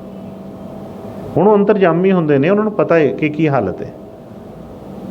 ਭਾਂਡਾ ਜਿਹੜਾ ਆ ਉਹ ਜਿਹੜਾ ਨਾਮ ਦੀ ਕੋਈ ਬਾਹਰੋਂ ਨਹੀਂ, ਕੋਈ ਜਿਸ ਤਰ੍ਹਾਂ ਅਸੀਂ ਪ੍ਰਸ਼ਾਦ ਬਾਹਰ ਦਾ ਲੈਂਦੇ ਹਾਂ ਇਸ ਤਰ੍ਹਾਂ ਉਹ ਨਹੀਂ ਕੋਈ ਐਸੀ ਚੀਜ਼। ਉਹ ਤਾਂ ਬਈ ਉਹਨਾਂ ਕੋਲ ਤਿਆਰ ਪਈ ਹੈ, ਬਸ ਉਹ ਭਾਂਡਾ ਜਦੋਂ ਹਿਰਦਾ ਤਿਆਰ ਹੋਇਆ ਉਹ ਚੀਜ਼ ਬਖਸ਼ ਦਿੰਦੇ ਨੇ। ਫਿਰ ਇੱਕ ਟਾਈਮ ਆਇਆ ਐਸਾ, ਤੇ ਉਹਨਾਂ ਨੂੰ ਕਹਿਣ ਲੱਗੇ ਕਿ ਉਹ, ਫਿਰ ਉਹਨਾਂ ਨੇ ਬੇਨਤੀ ਕੀਤੀ, ਕਹਿਣ ਲੱਗੇ ਤੂੰ ਕਾਹਲੀ ਪਈ ਹੈ, ਤੂੰ ਇਸ ਤਰ੍ਹਾਂ ਕਰ, ਤੈਨੂੰ ਲੱਗਦਾ ਹੈ ਕਿ ਭਾਂਡਾ ਤਿਆਰ ਹੋ ਗਿਆ, ਤੇ ਫਿਰ ਇੱਕ ਕੰਮ ਕਰ, ਤੂੰ ਅੱਜ ਇਹਨਾਂ ਨੇ ਆ ਸੇਵਾ ਕਰ ਰਿਹਾ ਹੈ, ਟੋਕਰੀ ਚੁੱਕ ਕੇ ਲੰਘਦਾ ਹੈ ਰੋਜ਼ ਸੰਗਤ ਦੇ ਨਾਲ ਨਾਲ, ਤੇ ਤੂੰ ਆ ਥੋੜ੍ਹਾ ਜਿਹਾ ਕੂੜਾ ਕਰਕਟ ਇਕੱਠਾ ਕਰ ਤੇ ਉੱਪਰ ਛੱਤ 'ਤੇ ਚਲੀ ਜਾ, ਜਦੋਂ ਇਹ ਥੱਲੇ ਦੀ ਲੰਘੇਗਾ ਤੇ ਇਹਦੇ ਸਿਰ ਦੇ ਉੱਤੇ ਆ ਕੂੜਾ ਕਰਕਟ ਸੁੱਟ ਦੇਈਂ। ਕਹਿਣ ਲੱਗੀ ਹਾਂ ਬਿਲਕੁਲ ਜੀ, ਇਹ ਤਾਂ ਕੋਈ ਗੱਲ ਨਹੀਂ ਹੈਗੀ, ਮੈਂ ਕਰਕੇ ਦਿਖਾ ਦਿੰਦੀ ਹਾਂ। ਇਸੇ ਤਰ੍ਹਾਂ ਉਹ ਲੈ ਕੇ ਉੱਪਰ ਕੋਈ ਥੋੜ੍ਹਾ ਬਹੁਤਾ ਕੂੜਾ ਜਿਹੜੀ ਆਮ ਜਿਸ ਸੰਗ ਇਕੱਠਾ ਕੀਤਾ ਸੀ ਉੱਪਰ ਲੈ ਕੇ ਖੜ੍ਹੇ ਹੋ ਗਏ। ਜਦੋਂ ਰਾਜਾ ਲੰਘਿਆ ਥੱਲਿਓਂ ਦੀ, ਤੇ ਉਹਨਾਂ ਨੇ ਉੱਪਰੋਂ ਕੋਈ ਥੋੜ੍ਹਾ ਬਹੁਤਾ ਕੋਈ ਜਿਹੜਾ ਮਿੱਟੀ ਘੱਟਾ ਉੱਪਰ ਉਹਦੇ ਉੱਤੇ ਸੁੱਟ ਦਿੱਤਾ। ਜਦੋਂ ਰਾਜੇ ਦੇ ਉੱਤੇ, ਉਹ ਹੈ ਤਾਂ ਸੇਵਾਦਾਰ ਵਾਲੀ ਵੇਸ਼ਭੂਸ਼ਾ ਸੀ, ਪਰ ਅੰਦਰੋਂ ਰਾਜਾ ਸੀ, ਉਹ ਹਜੇ ਸੇਵਾਦਾਰ ਨਹੀਂ ਸੀ ਬਣਿਆ, ਅੰਦਰ ਰਾਜਾ ਸੀ ਹਜੇ। ਜਦੋਂ ਉਹਦੇ ਉੱਤੇ ਉਹ ਮਿੱਟੀ ਘੱਟਾ ਪਿਆ ਉੱਤੇ, ਤੇ ਉਹ ਇਸ ਤਰ੍ਹਾਂ ਕਰਕੇ ਉੱਪਰ ਨੂੰ ਦੇਖ ਕੇ ਬੜੇ ਗੁੱਸੇ ਦੇ ਵਿੱਚ ਐ ਅੱਖਾਂ ਮੋਟੀਆਂ ਮੋਟੀਆਂ ਕਰਕੇ ਕਹਿਣ ਲੱਗਾ, ਹੁੰਦਾ ਹਾਂ ਕਿਤੇ ਆਪਣੇ ਰਾਜ ਦੇ ਵਿੱਚ ਮੈਂ। ਕਹਿੰਦਾ ਦੱਸ ਦਿੰਦਾ ਤੈਨੂੰ ਮੈਂ ਕਿਸ ਤਰ੍ਹਾਂ ਕਰੀਦਾ ਇਸ ਤਰ੍ਹਾਂ। ਹੁਣ ਰਾਜਿਆਂ ਦਾ ਇੱਕ ਆਪਣਾ ਹੀ ਉਹ ਰੋਹਬ ਹੁੰਦਾ ਹੈ। ਜਦੋਂ ਉਹਨਾਂ ਨੇ ਇਸ ਤਰ੍ਹਾਂ ਕਰਕੇ ਦੇਖਿਆ, ਉਹ ਵਿਚਾਰੇ ਭੱਜੇ ਆਏ, ਡਰ ਕੇ ਆ ਗਏ, ਥੱਲੇ ਆਣ ਕੇ ਬੇਨਤੀ ਕੀਤੀ, ਮਹਾਰਾਜ ਜੀ ਉਹ ਤਾਂ ਬਿਲਕੁਲ ਹੀ, ਉਹ ਤਾਂ ਬਹੁਤ ਹੀ ਖਤਰਨਾਕ ਰੂਪ ਸੀ ਉਹਦਾ। ਤੇ ਕਹਿਣ ਲੱਗੇ ਤੈਨੂੰ ਆਖਿਆ ਸੀ ਨਾ ਕਿ ਹਜੇ ਭਾਂਡਾ ਤਿਆਰ ਨਹੀਂ ਹੋਇਆ। ਫਿਰ ਚੁੱਪ ਕਰ ਗਏ, ਫਿਰ ਨਹੀਂ ਉਹਨਾਂ ਨੇ ਦੁਬਾਰਾ ਕਿਹਾ। ਫਿਰ ਇੱਕ ਵਾਰ ਆਪੇ ਹੀ ਕਬੀਰ ਸਾਹਿਬ ਕਹਿਣ ਲੱਗੇ ਕਿ ਜਾ, ਹੁਣ ਭਾਂਡਾ ਤਿਆਰ ਹੋ ਚੁੱਕਿਆ ਹੈ, ਤੇ ਬਈ ਹੁਣ ਜਾ ਕੇ ਚੈੱਕ ਕਰ। ਉਹ ਕਹਿਣ ਲੱਗੇ, ਪਹਿਲਾਂ ਤਾਂ ਡਰਦੇ ਕਹਿਣ ਲੱਗੇ ਮੈਂ ਤਾਂ ਨਹੀਂ ਜਾਣਾ ਹੈਗਾ। ਕਹਿੰਦੇ ਨਹੀਂ ਜਾ ਤੂੰ, ਕੋਈ ਗੱਲ ਨਹੀਂ, ਮੈਂ ਕਿਹਾ ਨਾ। ਉਹ ਗਏ, ਜਾ ਕੇ ਉਹਨਾਂ ਨੇ ਜਦੋਂ ਚੱਲੇ ਤੇ ਕਹਿਣ ਲੱਗੇ ਅੱਗੇ ਤੇ ਕੂੜਾ ਸੁੱਟਿਆ ਸੀ, ਹੁਣ ਇਸ ਤਰ੍ਹਾਂ ਕਰ, ਆਹ ਜਿਹੜਾ ਨਾਲੀ ਦੇ ਵਿੱਚ ਜਿਹੜਾ ਗਾਰਾ ਜਾਂ ਚਿੱਕੜ ਜਿਹੜਾ ਇਹ ਲੈ ਕੇ ਜਾ। ਉਹਨਾਂ ਨੇ ਡਰਦਿਆਂ ਇਕੱਠਾ ਤਾਂ ਕਰ ਲਿਆ, ਉੱਪਰ ਲੈ ਕੇ ਖੜ੍ਹੇ ਹੋ ਗਏ। ਜਦੋਂ ਰਾਜਾ ਥੱਲਿਓਂ ਦੀ, ਬਾਕੀ ਲੰਘ ਰਹੇ ਸੀ ਸੇਵਕ, ਜਦੋਂ ਰਾਜਾ ਥੱਲਿਓਂ ਦੀ ਲੰਘਣ ਲੱਗਾ ਤੇ ਉਹਦੇ ਉੱਤੇ ਉਹ ਜਿਹੜਾ ਬਿਲਕੁਲ ਜਿਹੜਾ ਚਿੱਕੜ ਸੀ ਉਹਦੇ ਉੱਤੇ ਸੁੱਟ ਦਿੱਤਾ। ਉਹ ਬਿਲਕੁਲ ਉਹਦੇ ਉੱਪਰ ਜਦੋਂ ਪੈ ਕੇ ਚੋ ਕੇ ਸਾਰਾ ਅੱਖਾਂ 'ਚੋਂ ਮੂੰਹ 'ਚੋਂ ਉਹਦੇ ਸਾਰੇ ਕੱਪੜੇ ਖਰਾਬ ਹੋ ਗਏ। ਪਰ ਉਸੇ ਵੇਲੇ ਉਹ ਬਾਲਟਾ ਜੋ ਚੁੱਕਿਆ ਸੀ ਥੱਲੇ ਰੱਖ ਕੇ ਹੱਥ ਜੋੜ ਕੇ ਖਲੋ ਗਿਆ। ਕਹਿੰਦਾ ਮਾਤਾ ਜੀ ਮੈਂ ਤਾਂ ਇਹਦੇ ਲਾਇਕ ਨਹੀਂ ਹੈਗਾ, ਇਹ ਮੇਰੇ ਗੁਰੂ ਘਰ ਦਾ ਅੰਮ੍ਰਿਤ ਹੈ, ਅਤੇ ਬਈ ਮੈਂ ਤਾਂ ਇਹਦੇ ਲਾਇਕ ਨਹੀਂ ਹੈਗਾ। ਕੋਈ ਮੇਰੇ ਕੋਈ ਸਿਰ 'ਚ ਪਾਉਣਾ ਹੈ ਅਤੇ ਕੋਈ ਹੋਰ ਘਟੀਆ ਚੀਜ਼ ਪਾਓ। ਮੈਂ ਤਾਂ ਮੇਰੇ ਘਰ ਇਹ ਗੁਰੂ ਘਰ ਦੀ ਸਵਾਹ ਚਿੱਕੜ ਜਿਹੜਾ ਇਹ ਬਹੁਤ ਉੱਤਮ ਹੈ, ਮੈਂ ਇਹਦੇ ਲਾਇਕ ਨਹੀਂ ਹੈਗਾ। ਜਦੋਂ ਇਸ ਤਰ੍ਹਾਂ ਹੱਥ ਜੋੜ ਕੇ ਬੇਨਤੀ ਕੀਤੀ ਅਤੇ ਵਾਪਸ ਆ ਕੇ ਦੱਸਿਆ, ਕਹਿੰਦੇ ਕਿ ਉਹ ਤਾਂ ਬਿਲਕੁਲ ਹੀ ਹੋਰ ਦਾ ਹੋਰ ਹੋ ਗਿਆ। ਕਹਿਣ ਲੱਗੇ ਤੈਨੂੰ ਕਿਹਾ ਸੀ ਨਾ ਕਿ ਹੁਣ ਭਾਂਡਾ ਤਿਆਰ ਹੈ। ਔਰ ਬਈ ਉਹਨਾਂ ਨੇ ਕੋਈ ਲਾਇਆ ਕੁਛ ਟਾਈਮ, ਜੇ ਇੰਨੇ 10-12 ਸਾਲ ਜਿਹੜਾ ਕੰਮ ਨਹੀਂ ਸੀ ਕੀਤਾ, ਬਸ ਸੱਦ ਕੇ ਆਇਆ, ਬਸ ਦ੍ਰਿਸ਼ਟੀ ਪਾਈ, ਨਾਲੋਂ ਨਾਲ ਹੀ ਨਜ਼ਰ ਨੇ ਹਾਲ ਕਰ ਦਿੱਤਾ। ਬਈ ਅਸੀਂ ਕਹਿ ਦਿੰਦੇ ਹਾਂ, ਐਸਾ ਨਹੀਂ ਕਿ ਸਤਿਗੁਰਾਂ ਨੇ ਜਦੋਂ ਫਰਮਾਉਣਾ ਕਿ ਐਵੇਂ ਚੁਟਕੀ ਵਜਾਉਂਦਿਆਂ ਜਿਹੜਾ ਕੰਮ ਹੋ ਜਾਂਦਾ ਹੈ। ਅਸੀਂ ਕਹਿੰਦੇ ਹਾਂ ਜੇ ਚੁਟਕੀ ਵਜਾਉਂਦਿਆਂ ਹੁੰਦੇ ਆ ਤਾਂ ਫਿਰ ਕਰਦੇ ਕਿਉਂ ਨਹੀਂ, ਹੁੰਦਾ ਕਿਉਂ ਨਹੀਂ ਪਿਆ? ਬਈ ਹੁੰਦਾ ਹੈ, ਸਭ ਕੁਛ ਹੁੰਦਾ ਹੈ। ਪਰ ਸਾਡੀ ਮੰਗ ਹੋਵੇ, ਸਾਨੂੰ ਭੁੱਖ ਹੋਵੇ ਲੱਗੀ, ਸਾਡੇ ਅੰਦਰ ਤੜਫ ਹੋਵੇ ਉਸ ਸੱਚੀ ਵਸਤੂ ਦੀ, ਅਸੀਂ ਉਹ ਤਿਆਰੀ ਕੀਤੀ ਹੋਵੇ, ਅਤੇ ਫਿਰ ਉਹ ਚੀਜ਼ ਹੁੰਦੀ ਹੈ। ਨਹੀਂ ਤਾਂ ਮੂੰਹ ਦੇ ਨਾਲ, ਕਹਿੰਦੇ ਮੂੰਹ ਕੇ ਕਹੇ ਕਾਜ ਨਹੀਂ ਹੋਗਾ। ਹਾਂ, ਜਦੋਂ ਅੰਦਰੋਂ ਹਿਰਦਾ ਉਹ ਤਿਆਰ ਹੋ ਗਿਆ ਤੇ ਉਹ ਸਤਿਗੁਰ ਦਇਆ ਕਿਰਪਾ ਕਰ ਰਹੇ। ਇਸ ਕਰਕੇ ਫਰਮਾਇਆ ਗੁਰ ਪੂਰੀ ਤੇ ਪਾਈਏ ਆਪਣੀ ਨਦਰ ਨਿਹਾਲ, ਕਰਮ ਪ੍ਰਾਪਤ ਤਿਸ ਹੋਵੇ ਜਿਸ ਤੇ ਹੋਏ ਦਿਆਲ। ਕਹਿੰਦੇ ਉਹ ਦਇਆ ਕਿਰਪਾ ਕਿਤੇ ਹੋਏਗੀ ਜਿਹਦੇ ਤੇ ਉਹ ਦਿਆਲ ਹੋ ਗਿਆ। ਅਤੇ ਦਿਆਲ ਕਿਹਦੇ ਤੇ ਹੁੰਦਾ ਹੈ? ਅਸੀਂ ਬਾਹਰ ਹੀ ਅਸੀਂ ਦੇਖੀਏ, ਇੱਕ ਮਾਲਕ ਜਿਹੜਾ ਆ ਉਸ ਆਪਣੇ ਨੌਕਰ ਦੇ ਉੱਤੇ ਕਦੋਂ ਦਿਆਲ ਹੁੰਦਾ ਹੈ? ਜਦੋਂ ਸਤ ਬਚਨ ਕਰਕੇ ਉਹਦੀ ਹਰ ਆਗਿਆ ਜਿਹੜੀ ਪੂਰੀ ਕਰੇ, ਉਹਦੇ ਉੱਤੇ ਖੜਾ ਰਵੇ, ਅੰਦਰੋਂ ਉਹਦੇ ਨਾਲ ਹਿੱਤ ਕਰੇ, ਅਤੇ ਫਿਰ ਵੀ ਮਾਲਕ ਜਿਹੜਾ ਆ ਦਿਆਲ ਹੁੰਦਾ ਹੈ। ਇਸੇ ਤਰ੍ਹਾਂ ਜਦੋਂ ਅਸੀਂ ਉਹਦੇ ਰਸਤੇ 'ਤੇ ਚੱਲਦੇ ਹਾਂ, ਉਹਦੇ ਬਚਨਾਂ ਦੇ ਉੱਤੇ ਸਤ ਬਚਨ ਕਰਕੇ ਆਪਣਾ ਬਦਲ ਕੇ ਰੱਖ ਦਿੰਦੇ ਹਾਂ, ਫਿਰ ਉਹ ਦਿਆਲ ਹੋ ਕੇ ਆਪਣੀ ਕਿਰਪਾ ਦੇ ਨਾਲ, ਕੋਈ ਕਹਿਣ ਦੀ ਲੋੜ ਨਹੀਂ ਪੈਂਦੀ, ਉਹਨੂੰ ਵੀ ਤਾਂ ਪਤਾ ਹੈ ਕਿ ਸਿੱਖ ਕਾਹਦੇ ਵਾਸਤੇ ਮਤਲਬ ਕਰ ਰਿਹਾ। ਜੇ ਅਸੀਂ ਸੰਸਾਰੀ ਚੀਜ਼ਾਂ ਵਾਸਤੇ ਅਸੀਂ ਸੇਵਾ ਕਰਦੇ ਹਾਂ ਤਾਂ ਉਹ ਸੰਸਾਰੀ ਚੀਜ਼ਾਂ ਬਖਸ਼ੀ ਜਾਂਦੇ ਨੇ। ਜੇ ਅਸੀਂ ਮਾਣ ਵਡਿਆਈ ਵਾਸਤੇ ਕਰਦੇ ਹਾਂ ਤਾਂ ਉਹ ਮਾਣ ਵਡਿਆਈ ਬਖਸ਼ੀ ਜਾਂਦੇ ਨੇ। ਜੋ ਕਹਿੰਦੇ ਕਿ ਉਹਨੇ ਫਰਮਾਇਆ ਜੋ ਮੰਗੇ ਠਾਕੁਰ ਆਪਣੇ ਸੇ ਸੋਈ ਸੋਈ ਦੇਵੇ। ਕਈ ਵਾਰ ਕਈ ਕਹਿ ਦਿੰਦੇ ਨੇ ਕਿ ਬਈ ਸੇਵਾਦਾਰ ਇਹਦੇ 'ਚ ਤਾਂ ਬੜਾ ਓਏ, ਅਸੀਂ ਕਈ ਵਾਰੀ ਜਦੋਂ ਕੋਈ ਵੀ ਚੀਜ਼ ਮੰਗਦੇ ਹਾਂ, ਕਿਉਂਕਿ ਕਹਿੰਦੇ ਜਗਤ ਮਜੂਰੀ ਦੇਤ ਹੈ ਕਿਉਂ ਰਾਖੇ ਭਗਵਾਨ। ਹੁਣ ਉਹੀ ਭਗਵਾਨ, ਉਹੀ ਜਿਹੜੇ ਸੀ ਰਿਸ਼ੀ ਮੁਨੀ, ਜਿਨ੍ਹਾਂ ਕੋਲੋਂ ਦੇਵਤਿਆਂ ਨੇ ਵੀ ਵਰ ਲਏ, ਜਿਨ੍ਹਾਂ ਕੋਲ ਰਾਕਸ਼ਸਾਂ ਨੇ ਵੀ ਵਰ ਲਏ, ਹੈ ਇੱਕੋ ਹੀ ਸੀ ਉਹ। ਦੇਵਤਿਆਂ ਨੇ ਲਏ ਕਿਸੇ ਹੋਰ ਕੰਮ ਵਾਸਤੇ, ਲੋਕਾਂ ਦਾ ਭਲਾ ਕਰਨ ਵਾਸਤੇ। ਰਾਖਸ਼ਾਂ ਨੇ ਵੀ ਉਹਨਾਂ ਕੋਲ ਉਹੀ ਸ਼ਕਤੀਆਂ ਲਈਆਂ ਲੋਕਾਂ ਨੂੰ ਮਾਰਨ ਵਾਸਤੇ, ਪਰ ਉਹਨਾਂ ਨੂੰ ਮਜਬੂਰੀ, ਕਿਉਂਕਿ ਭਗਤੀ ਦੇ ਵਾਸਤੇ ਸੀ, ਨਹੀਂ ਸਭ ਕੁਝ ਜੋ ਉਹਨਾਂ ਨੇ ਮੰਗਿਆ ਦੇਣਾ ਪਿਆ। ਬੜੇ ਬੜੇ ਰਾਖਸ਼ ਐਸੇ ਸੀ ਜਿਨ੍ਹਾਂ ਨੂੰ ਸ਼ਿਵ ਕੋਲੋਂ, ਬ੍ਰਹਮਾ ਕੋਲੋਂ ਵਰ ਮਿਲੇ, ਉਹਨਾਂ ਨੇ ਦੁਨੀਆ ਦਾ ਇੰਨਾ ਨੁਕਸਾਨ ਕੀਤਾ। ਇਸੇ ਤਰ੍ਹਾਂ ਹੀ ਕਈ ਵਾਰੀ ਅਸੀਂ ਵੀ ਸੇਵਾ ਕਰਕੇ ਆਪਣਾ ਹੰਕਾਰ ਹੀ ਮੰਗੀ ਜਾਂਦੇ ਹਾਂ। ਅੰਦਰੋਂ ਤਾਂ ਹੁੰਦਾ ਕਿ ਮੈਨੂੰ ਤਾਂ ਬਈ ਆਹ ਚੀਜ਼, ਮੇਰਾ ਆਹ ਚੀਜ਼, ਆਹ ਵੱਧ ਜੇ, ਉਹ ਵੱਧ ਜੇ। ਜੋ ਭਾਵਨਾ ਨਾਲ ਕਰਦੇ ਆ ਉਹ ਵਧੀ ਜਾਂਦੀ ਪਈ ਹੈ। ਇਸ ਕਰਕੇ ਸੇਵਾ ਕਰਨ ਤੋਂ ਪਹਿਲਾਂ ਤਿਆਰੀ, ਸਿਮਰਨ ਕਰਨ ਤੋਂ ਪਹਿਲਾਂ ਤਿਆਰੀ। ਮੈਂ ਕੱਲ੍ਹ ਵੀ ਰਾਤ ਵੀ ਬੇਨਤੀ ਕਰ ਰਿਹਾ ਸੀ, ਭਾਵਨਾ ਜਾ ਕੇ ਰਹੀ ਭਾਵਨਾ ਜੈਸੀ। ਪਹਿਲਾਂ ਆਪਣੇ ਅੰਦਰ ਜਿਹੜਾ ਸਵਾਰੀਏ, ਅਸੀਂ ਕੀ ਲੈਣਾ, ਕੀ ਚਾਹੁੰਦੇ ਹਾਂ, ਅਸੀਂ ਕਿਹੜੀ ਚੀਜ਼ ਨਾਲ ਸਾਨੂੰ ਸੁੱਖ ਹੋਣਾ ਹੈ, ਕਿਹੜੀ ਚੀਜ਼ ਪਹਿਲਾਂ ਪਤਾ ਤਾਂ ਲੱਗ ਜੇ। ਸਤਿਗੁਰਾਂ ਦੇ ਬਚਨਾਂ ਨਾਲ ਐਂ ਬਿਲਕੁਲ ਸਫਾਈ ਪਤਾ ਲੱਗ ਜਾਵੇ ਕਿ ਕੀ ਵਾਕਈ ਕਿਹੜੀ ਵਸਤ ਐਸੀ ਹੈ ਜਿਹਨੇ ਸਾਰਾ ਦੁੱਖ ਸੁੱਖ ਜਿਹੜਾ ਸਾਡਾ ਖਤਮ ਕਰ ਦੇਣਾ। ਇੱਕ ਐਸੀ ਅਵਸਥਾ ਆ ਜਾਣੀ ਹੈ ਜਿੱਥੇ ਨਾ ਸੁੱਖ ਹੈ ਨਾ ਦੁੱਖ ਹੈ, ਸਥਿਰ ਅਵਸਥਾ ਹੈ, ਉੱਥੇ ਆਨੰਦ ਹੀ ਆਨੰਦ ਹੈ। ਉੱਥੇ ਉਸ ਚੀਜ਼ ਨੂੰ ਪਾਉਣ ਵਾਸਤੇ ਉਹਨਾਂ ਨੇ ਵਚਨ ਫਰਮਾਏ ਨੇ ਕਿ ਬਈ ਕਰਮ ਪ੍ਰਾਪਤ ਤਿਸ ਹੋਵੇ ਜਿਸ ਕੋ ਹੋਵੇ ਦਿਆਲ। ਉਹਦੀ ਦਇਆ ਕਿਰਪਾ ਦੇ ਨਾਲ ਹੋਣੀ ਹੈ। ਜਦੋਂ ਉਹਨੂੰ ਪਤਾ ਲੱਗਿਆ ਕਿ ਇਹ ਸੇਵਾ ਕਰਦਾ ਪਿਆ ਹੈ ਬਈ, ਫਿਰ ਉਹਨੂੰ ਇਹ ਥੋੜ੍ਹਾ ਕਿ ਜੇ ਇਹਨੂੰ ਇੰਨਾ ਪਤਾ ਲੱਗ ਰਿਹਾ ਕਿ ਪਿਆਰ ਨਾਲ ਕਰ ਰਿਹਾ, ਤਾਂ ਉਹਨੂੰ ਇਹ ਨਹੀਂ ਪਤਾ ਕਿ ਇਹ ਚਾਹੁੰਦਾ ਕੀ ਹੈ। ਸਭ ਕੁਝ ਪਤਾ ਹੈ, ਇਸ ਕਰਕੇ ਉੱਥੇ ਮੰਗਣ ਦੀ ਲੋੜ ਨਹੀਂ ਪੈਣੀ ਕੋਈ ਵੀ। ਪਰ ਜਿਨ੍ਹਾਂ ਨੂੰ ਪਤਾ ਚੱਲ ਗਿਆ, ਜਿਹੜੇ ਉਸ ਅਵਸਥਾ ਤੱਕ ਪਹੁੰਚ ਗਏ, ਉਹਨਾਂ ਨੇ ਫਰਮਾਇਆ ਕਿ ਬਿਨ ਬੋਲੇ ਸਭ ਕੁਝ ਜਾਣਦਾ, ਕਿਸ ਆਗੇ ਕੀਚੇ ਅਰਦਾਸ। ਕਹਿੰਦੇ ਕੀ ਲੋੜ ਹੈ ਅਰਦਾਸ ਕਰਨ ਦੀ, ਸਭ ਕੁਝ ਤਾਂ ਉਹ ਜਾਣਦਾ ਪਿਆ, ਤੁਸੀਂ ਆਪਣਾ ਕੰਮ ਕਰੋ। ਇਸ ਲਈ ਜੋ ਵੀ ਵਚਨ ਆ ਰਹੇ ਨੇ, ਜਿਸ ਤਰ੍ਹਾਂ ਪਹਿਲਾਂ ਬੇਨਤੀ ਕੀਤੀ ਸੀ ਕਿ ਵੀ ਨਾਲੋਂ ਨਾਲ ਜਿਸ ਤਰ੍ਹਾਂ ਅਸੀਂ ਕਈ ਵਾਰੀ ਬਾਕੀ ਚੀਜ਼ਾਂ ਦਾ ਹਿਸਾਬ ਲਗਾ ਲੈਂਦੇ ਹਾਂ, ਇਹ ਵੀ ਇਸ ਤਰ੍ਹਾਂ ਨਹੀਂ ਕਿ ਬਈ ਕੋਈ ਬਾਅਦ ਦੇ ਵਿੱਚ ਕੰਮ ਹੋਣਾ ਹੈ। ਜਿਹਦਾ ਹੋਣਾ ਹੈ ਉਸੇ ਵੇਲੇ ਹੀ ਹੋ ਜਾਣਾ ਹੈ, ਆਪਣੇ ਅੰਦਰ ਉਸੇ ਵੇਲੇ। ਜਿਸ ਤਰ੍ਹਾਂ ਅਸੀਂ ਕੋਈ ਡਾਕਟਰ ਕੋਲ ਜਾਂਦੇ ਹਾਂ ਅਤੇ ਉੱਥੇ ਜਦੋਂ ਡਾਕਟਰ ਕੋਲ ਸੁਣ ਕੇ ਨਾਲ ਹੀ ਅਸੀਂ ਪੱਕਿਆਂ ਕਰ ਲੈਂਦੇ ਹਾਂ, ਅੱਛਾ ਇਸ ਚੀਜ਼ ਕਰਕੇ ਮੇਰੀ ਆਹ ਪ੍ਰੋਬਲਮ ਹੋਈ ਹੈ, ਅੱਛਾ ਮੈਂ ਮਿੱਠਾ ਜ਼ਿਆਦਾ ਖਾਂਦਾ ਰਿਹਾ ਤਾਂ ਮੈਨੂੰ ਸ਼ੂਗਰ ਹੋ ਗਈ ਹੈ, ਮੈਂ ਤਲਿਆ ਜ਼ਿਆਦਾ ਖਾਂਦਾ ਰਿਹਾ ਮੇਰਾ ਤਾਂ BP ਵੱਧਦਾ ਹੈ, ਠੀਕ ਹੈ ਜੀ ਅੱਜ ਤੋਂ ਮੈਂ ਬੰਦ ਕਰਤਾ ਜੀ। ਬਸ ਜਿਸ ਸਤਿਗੁਰਾਂ ਦੇ ਵਚਨਾਂ ਦਾ ਕੋਈ ਥੋੜ੍ਹਾ ਅਸਰ ਹੋਵੇ ਤਾਂ ਗੁਰੂ ਮਹਾਰਾਜ ਨੂੰ ਫਰਮਾਉਣਾ ਕਿ ਸਾਬਣ ਲੱਗਦਾ ਮੈਲ ਨਾਲੋਂ ਨਾਲ ਹੀ ਲੱਥਦੀ। ਉਸੇ ਵੇਲੇ ਆਪਣੇ ਮਨ ਨੂੰ ਪੱਕਿਆਂ ਕਰੀਏ ਕਿ ਨਹੀਂ ਬਈ ਜੀਵਨ ਲੰਘ ਗਿਆ, ਜਿੰਨਾ ਲੰਘ ਗਿਆ, ਜਿਸ ਤਰ੍ਹਾਂ ਵੀ ਸੀ ਮੌਜ ਸੀ, ਚਲੋ ਕਹਿ ਲਓ ਜੋ ਮਰਜ਼ੀ ਕਹਿ ਲਈਏ, ਪਰ ਹੁਣ ਜਿਹੜਾ ਆ ਅਸੀਂ ਸਤਿਗੁਰਾਂ ਦਾ ਬਚਨ ਮੰਨ ਕੇ ਅਤੇ ਉਹ ਜਿਹੜੀ ਉਹਨਾਂ ਦੀ ਕਿਰਪਾ ਪ੍ਰਾਪਤ ਕਰਨੀ ਹੈ। ਹਾਂਜੀ ਬੇਟੇ। ਮੇਰੇ ਮਨ ਗੁਰ ਜੇ ਵਡ ਅਵਰ ਨਾ ਕੋਇ,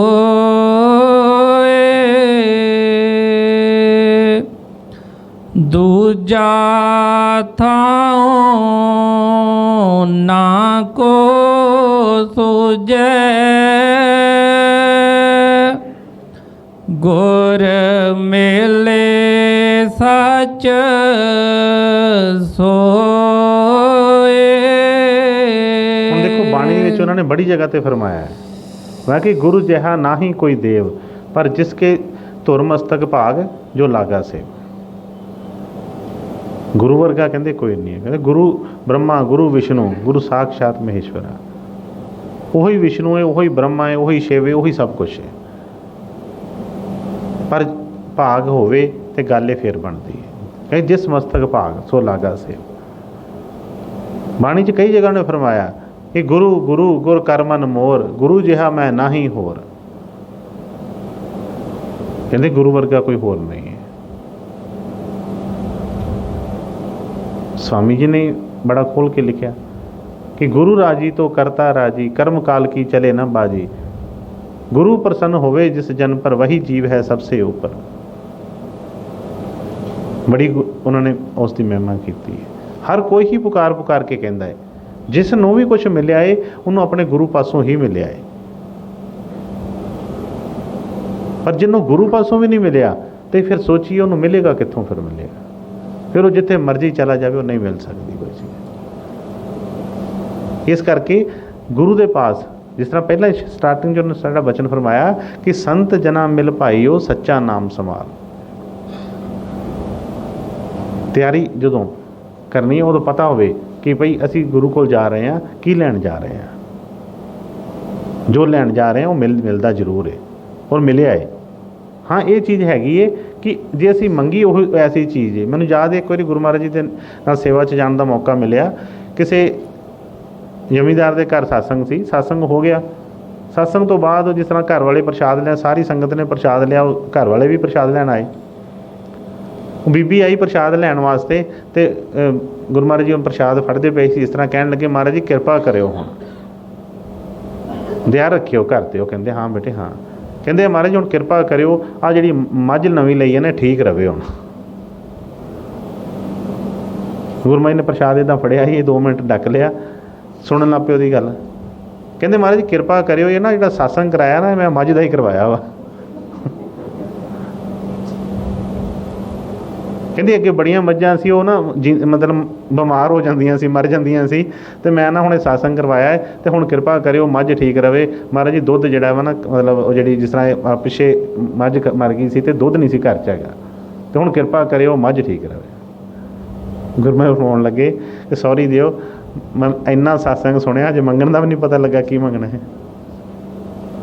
गुरु महाराज कहण लगे सत्संग मझ का कराया, अपने वास्ते लोड़ नहीं सी हैगी, असीं मंगदे की हैं। चलो संसारी चीज़ की लोड़ है, दुध की लोड़ ही सही कोई नहीं, पर गुरु महाराज फरमाउण लगे कि बेटे जे दुध करके तू मंगन दई है इस करके तो फिर सीधा दुध ही मंग लै कि महाराज जी घर चों दुध ना खत्म होवे। कहते हुण असीं कहंदे पे कि मझ ठीक रहे, कहते चलो मान लो ये भी वार मिल गया मझ ठीक रहेगी, पर मझ किन्नी देर ठीक रहेगी। हुण हर एक चीज़ का एक नियम है, जिस तरह बंदे की उम्र असीं कह दिंदे 60 तो 70 80 100 साल है, इस तरह जानवरों दी कोई कुत्ते दी है वो 10 तो 12 13 15 साल है, मझ की भी इस तरह ही है कोई 8 तो लैके 10 12 साल है। कहते उदों तक ठीक रहेगी, फिर उस तो बाद पर असीं मंग की रहे हैं पता ही नहीं लगता। इसलिए जो मंगना है वो मिल जाना है, पर वो किन्नी ਉਹਦੀ लिमिट हैगी है, कितों तक हैगी है, इस नूं पहलां जाणता नहीं है। इसलिए स्वामी जी ने फरमाया कि सतगुरु शरण गहो मेरे प्यारे कर्म जुगात चुकाए। कहते जे शरण लैनी है तो सतगुर दी लवो। घर दे विच असीं जी ठीक है प्यार हुंदा है, मोह भी हुंदा है, प्यार भी हुंदा है, ठीक है होना भी चाहिए है, जो बई नाते रिश्ते ने इस चलाउण वास्ते थोड़ा बहुता चाहिए है, पर एक सिख दे मन दे विच आसरा सतगुर दा ही चाहिए है। शब्द असीं बोलते ना सब आ छड्ड के आसरे, एक तेरा आसरा मतलब इस करके कई वचन इस तरह शब्द ही बोलते हैं बई आसरा एक सतगुर, क्योंकि वही नाल रहन वाले ने, बाकी चीज़ां इत्थे सब जिहड़ियां ढह जाण वालियां ने, कोई भी चीज़ नाल निभण वाली नहीं हैगी। कई बार सतगुਰਾਂ ने सत्संग फरमाउणा सोचो तुहाडा दुनिया 'च कौन है, पर असीं वेखीए कदी ये सोचिਆ ਸੀ, भावें ਉਹ बार-बार ਕਹਿੰਦੇ ਸੀ सत्संग सोचो तुहाडा दुनिया 'च कौन है, पर असीं कहने सारे ही साडे ने, आ भी साडा आ भी साडा आ भी साडा। फिर हौली हौली टाइम के नाल जो जो इनू कोई चीज़ां ऐसियां आउंदियां ने पता लगता एक एक एक करके सब छड्डी जाते हैं, पिछे होई जाते हैं। पर जे बई सतगुਰਾਂ ਦਾ वचन मन के छड्डना इस तरह नहीं है कि असीं किसी नाल लड़ाई झगड़ा करना है ਜਾਂ किसी नाल मिलवर्तन नहीं करना। उन्होंने कहा जैसे जल में कमल निरालम मुर्गा ही निशाने, कमल का फुल जड़ा ਉਹਦੀਆਂ पानी 'ਚ ਆ ਉਸੇ चिकड़ 'ਚ ਆ, पर अपने आप ਨੂੰ ਵੱਖਰਿਆਂ ਰੱਖਦਾ है। रहना असी इसे दुनिया 'ਚ ही है, इसे घर बार ਦੇ ਵਿੱਚ रहना है, संगत ਦੇ ਵਿੱਚ भी रहना है, पर बई अपने आप ਨੂੰ ਵੱਖਰਿਆਂ ਰੱਖ ਕੇ। मैं तो इत्थों तक भी कई बार कह दिना है कि संगत 'ਚ मिल के भी जित संगत ਦੇ ਵਿੱਚ भी कई तरह के अपने अपने विचार होंदे ने लोगों के, जिहड़ा विचार सतगुਰਾਂ ਦੇ विचार नाल मिलदा है वो लवो बस, दूसरा ना फड़ो किसी को। अलग अलग तरह दी अपनी अपनी भावनावां ने, अलग अलग चीज़ां ने। इसलिए फरमाया कि बई कर्म प्राप्त तिस होवे जिसनों होवे दयाल, मेरे मन गुर जेवड़ अवर ना कोय। कहते कि बई ये मेरे मन ये गल नूं मन ला कि गुरु जेड़ा कोई भी दुनिया ते कोई तेरा साथी नहीं हैगा। गुरु जेवड़ अवर ना कोय, दूजे थाओं ना सूझे गुर मेले सच सोए। जो सतगुਰਾਂ ने मिला देना है, जो सतगुਰਾਂ ने बख्श देना है, वो तू होर जिथे मर्जी चले जा, वो चीज़ नहीं कितों मिलनी हैगी जो सतगुर ने देना है। एक मैं पहले वचन सतगुਰਾਂ ਦੇ दस चुका है, गुरु महाराज ने फरमाया कि मुंडे कुड़ियां ते बई कबरां ते मत्थे टेक के भी मिल जाते हैं। दुध पोते जिहड़े ने बई कबरां ते उन्होंने कहा मत्थे घसाएं मिल जाने, तो उन्होंने कहा कि पूरे गुरु की फिर की वडियाई हुई। ਜੇ ਅਸੀਂ ਪੂਰੇ ਗੁਰੂ ਕੋਲ ਜਾ ਕੇ ਵੀ ਉਹ ਕਹਿੰਦੇ ਆ ਜੀ ਮੇਰੇ ਤੇ ਆਹ ਬੜੀ ਕਿਰਪਾ, ਮੇਰੇ ਤੇ ਉਹ ਬੜੀ ਕਿਰਪਾ, ਤੇ ਇਹ ਤੇ ਸਾਰੀ ਦੁਨੀਆ ਤੇ ਕਿਰਪਾ ਹੈ। ਕਿ ਜਿਹੜੇ ਕੋਈ ਮਸੀਤਾਂ ਨੂੰ, ਕਬਰਾਂ ਨੂੰ ਮੰਨ ਰਹੇ ਨੇ ਕਿ ਉਹਨਾਂ ਕੋਲ ਨਹੀਂ ਹੈਗਾ, ਜਿਹੜੇ ਧਾਗੇ ਤਵੀਤਾਂ ਵਾਲਿਆਂ ਨੂੰ ਮੱਥੇ ਟੇਕ ਜਾ ਰਹੇ ਨੇ ਉਹਨਾਂ ਕੋਲ ਮੁੰਡੇ ਕੁੜੀਆਂ ਨਹੀਂ ਹੈਗੇ। ਹੋਰ ਛੱਡੋ, ਜਿਹੜੇ ਹੋਰ ਤਾਂ ਕਹਿੰਦੇ ਜਿਹੜੇ ਜਾਨਵਰ ਨੇ ਕਿ ਉਹਨਾਂ ਕੋਲੇ ਬੱਚੇ ਨਹੀਂ ਹੈਗੇ, ਉਹਨਾਂ ਕੋਲੇ ਚੀਜ਼ਾਂ ਨਹੀਂ ਹੈਗੀਆਂ, ਸਭ ਕੁਝ ਹੈਗਾ ਉਹਨਾਂ ਕੋਲ। ਇਹ ਤਾਂ ਮੈਂ ਪਹਿਲਾਂ ਕਿਹਾ ਕਿ ਕਰਮ ਦੇ ਨਾਲ ਹੈ। ਹਾਂ, ਸਤਿਗੁਰ ਕਰਮ ਬਦਲਦੇ ਨੇ, ਪਰ ਜਦੋਂ ਅਸੀਂ ਉਸ ਅਵਸਥਾ ਤੇ ਪਹੁੰਚ ਜਾਂਦੇ ਹਾਂ, ਨਹੀਂ ਵੀ ਕੋਈ ਸਾਡੇ ਕੋਲ ਹੈਗੀ, ਕੋਈ ਰੁਕਾਵਟ ਬਣੀ ਜਾ ਰਹੀ ਹੈ, ਤਾਂ ਸਤਿਗੁਰ ਬਖਸ਼ ਦਿੰਦੇ ਨੇ। ਪਲਟੂ ਲਿਖੀ ਨਸੀਬ ਕੀ ਸੰਤ ਦੇਤ ਹੈ ਫੇਰ। ਪਰ ਉਹ ਚੀਜ਼ ਪਹਿਲਾਂ ਜਿਹੜੀ ਚੀਜ਼ ਸਤਿਗੁਰੂ ਕਹਿੰਦੇ ਨੇ ਉਹ ਹੋਵੇ ਤਾਂ ਸਹੀ, ਫਿਰ ਉਹ ਚੀਜ਼ ਬਸ ਬਣਦੀ ਹੈ। ਇਸ ਲਈ ਮਨ ਕਹਿੰਦੇ ਕਿ ਮੇਰੇ ਮਨ ਇਸ ਚੀਜ਼ 'ਤੇ ਵਿਸ਼ਵਾਸ ਕਰ, ਭਰੋਸਾ ਕਰ ਕਿ ਗੁਰੂ ਜੇ ਵਡ ਅਵਰ ਨਾ ਕੋਏ। ਜਿਹਨੂੰ ਇਹ ਵਿਸ਼ਵਾਸ ਹੋ ਗਿਆ, ਸਤਿਗੁਰਾਂ ਨੇ ਫਰਮਾਉਣਾ, ਜਿਹਨੂੰ ਆਪਣੇ ਗੁਰੂ 'ਤੇ ਮਾਣ ਆ ਗਿਆ, ਜਿਹਨੂੰ ਆਪਣੇ ਗੁਰੂ 'ਤੇ ਭਰੋਸਾ ਆ ਗਿਆ, ਉਹਨਾਂ ਕਹਿੰਦੇ ਦੁਨੀਆ ਦੀ ਭਾਵੇਂ ਕੋਈ ਜਿੱਡਾ ਮਰਜ਼ੀ ਕੋਈ ਹੋਵੇ, ਬਲਸ਼ਾਲੀ ਹੋਵੇ, ਇੱਥੋਂ ਤੱਕ ਫਰਮਾਇਆ ਕਿ ਯਮਰਾਜ ਵੀ ਇਹਦੇ ਰਸਤੇ 'ਚ ਖੜਾ ਹੋਏਗਾ, ਇਹ ਉਹਦੇ ਸਿਰ 'ਤੇ ਪੈਰ ਰੱਖ ਕੇ ਅੱਗੇ ਲੰਘ ਜਾਏਗਾ, ਇਹਨੂੰ ਰੋਕ ਨਹੀਂ ਸਕੇਗਾ। ਪਰ ਇਹ ਕਿਹਦੇ ਵਾਸਤੇ ਆ ਬਈ? ਜਿਹਦੇ ਅੰਦਰ ਮਾਣ ਆ ਗਿਆ, ਜਿਹਦੇ ਅੰਦਰ ਭਰੋਸਾ ਆ ਗਿਆ, ਜਿਹਦੇ ਅੰਦਰ ਵਿਸ਼ਵਾਸ ਆ ਗਿਆ, ਉਹਨੂੰ ਕੋਈ ਚੀਜ਼ ਨਹੀਂ ਜਿੱਤ ਸਕਦੀ। ਹਾਂਜੀ। ਸਗਲ ਪਦਾਰਥ ਤਿਸ ਮਿਲੇ, ਜਿਨ ਗੁਰ ਡਿਠਾ ਜਾਏ, ਗੁਰ ਚਰਣੀ ਜਿਨ ਮਨ ਲਗਾ, ਸੇਵਡ ਭਾਗੀ ਮਾਏ, ਹਾਂਜੀ। ਗੁਰ ਦਾਤਾ ਸਮਰੱਥ,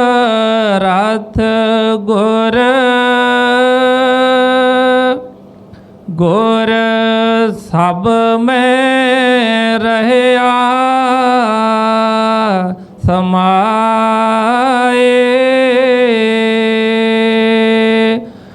ਗੁਰ ਪਰਮੇਸ਼ਰ ਪਾਰ ਬ੍ਰਹਮ, ਗੁਰ ਡੁੱਬਦਾ ਲਏ ਤਰਾਏ। ਕਈ ਵਾਰ ਅਸੀਂ ਇਨਸਾਨ ਆ, ਅਸੀਂ ਸੰਸਾਰੀ ਜੀਵ ਆ, ਕਈ ਵਾਰ ਸਾਡੇ ਮਨ 'ਚ ਆਉਂਦਾ ਹੀ ਏ ਕਿ ਨਹੀਂ ਅਸੀਂ ਤੇ ਪਹਿਲਾਂ ਤਾਂ ਮੰਨਾਂਗੇ, ਅਸੀਂ ਤਾਂ ਚੱਲਾਂਗੇ, ਪਹਿਲਾਂ ਸਾਡਾ ਆਹ ਕੰਮ ਹੋਵੇ, ਸਾਡੀ ਆਹ ਚੀਜ਼ ਪਹਿਲਾਂ ਪੂਰੀ ਹੋਵੇ। ਵੈਸੇ ਤੇ ਸੰਤਾਂ ਨੇ ਕਈ ਵਾਰੀ ਫਰਮਾਇਆ ਕਿ ਬਈ ਇਸ ਰਸਤੇ ਦੇ ਉੱਤੇ ਕੋਈ ਕਿਸੇ ਤਰ੍ਹਾਂ ਦੀ ਕੋਈ ਸ਼ਰਤ ਐਸਾ ਹੀ ਨਹੀਂ ਰੱਖ ਕੇ, ਨਹੀਂ, ਪਿਆਰ ਦਾ ਰਸਤਾ ਹੈ, ਵਪਾਰ ਨਹੀਂ ਹੈ, ਕੋਈ ਸ਼ਰਤਾਂ ਨਾਲ ਨਹੀਂ ਚੱਲਣਾ। ਪਰ ਫਿਰ ਵੀ ਦੇਖਿਆ ਹੈ ਕਿ ਸਤਿਗੁਰ ਦਇਆ ਕਿਰਪਾ ਕਰਦੇ ਨੇ ਜੇ ਥੋੜ੍ਹਾ ਬਹੁਤਾ ਵੀ ਅਸੀਂ ਉਸ ਨਿਯਮ ਦੇ ਉੱਤੇ ਚੱਲ ਪੈਂਦੇ ਹਾਂ।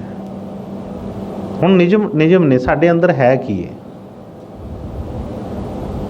ਕਿਉਂਕਿ ਜੇ ਉਸ ਪਾਸੇ ਚੱਲ ਰਹੇ ਹਾਂ ਤੇ ਥੋੜ੍ਹਾ ਬਹੁਤ ਤੇ ਉਹ ਭਾਵਨਾ ਸਾਡੇ ਅੰਦਰ ਹੋਵੇ, ਕੋਈ ਥੋੜ੍ਹਾ ਬਹੁਤਾ ਤੇ ਉਹ ਚੀਜ਼ ਕਾਨੂੰਨ ਦਾ ਪਾਲਣ ਅਸੀਂ ਕਰੀਏ।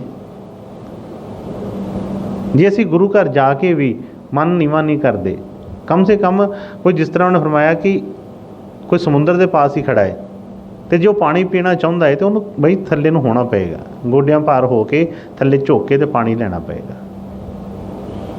ਪਰ ਜੇ ਉਹ ਆਕੜਿਆ ਰਹਿੰਦਾ ਹੈ ਜਾਂ ਇਸ ਤਰ੍ਹਾਂ ਬੜਾ ਤਣ ਕੇ, ਤੇ ਭਾਵੇਂ ਸਮੁੰਦਰ ਹੈ ਪਾਣੀ ਨਾਲ ਲਵਾ ਲਾਵੇ, ਪਰ ਬਈ ਉਹ ਪਿਆਸਾ ਹੀ ਰਹਿ ਜਾਵੇਗਾ। ਹੁਣ ਇਸ ਕਰਕੇ ਉਹਨੇ ਫਰਮਾਇਆ ਕਿ ਸਗਲ ਪਦਾਰਥ ਤਿਸ ਮਿਲੇ, ਜਿਨ ਗੁਰੂ ਡਿਠਾ ਜਾਏ। ਕੋਈ ਐਸਾ ਨਹੀਂ ਹੈ, ਸਭ ਕੁਛ ਸਗਲ ਪਦਾਰਥ ਕਹਿ ਦਿੱਤਾ ਹੈ, ਕੋਈ ਇਹਨਾਂ ਦੀ ਘਾਟ ਨਹੀਂ ਹੈਗੀ। ਸਗਲ ਪਦਾਰਥ ਮਿਲਦੇ ਨੇ, ਪਰ ਉਹਨੇ ਕਿਹਾ ਕਿ ਜਿਨ ਗੁਰੂ ਡਿਠਾ ਜਾਏ, ਜਿਹੜਾ ਜਾ ਕੇ ਗੁਰੂ ਦੇ ਪਾਸ ਉਹਦੇ ਜਿਹੜੇ ਦਰਸ਼ਨ ਕਰਦਾ ਹੈ।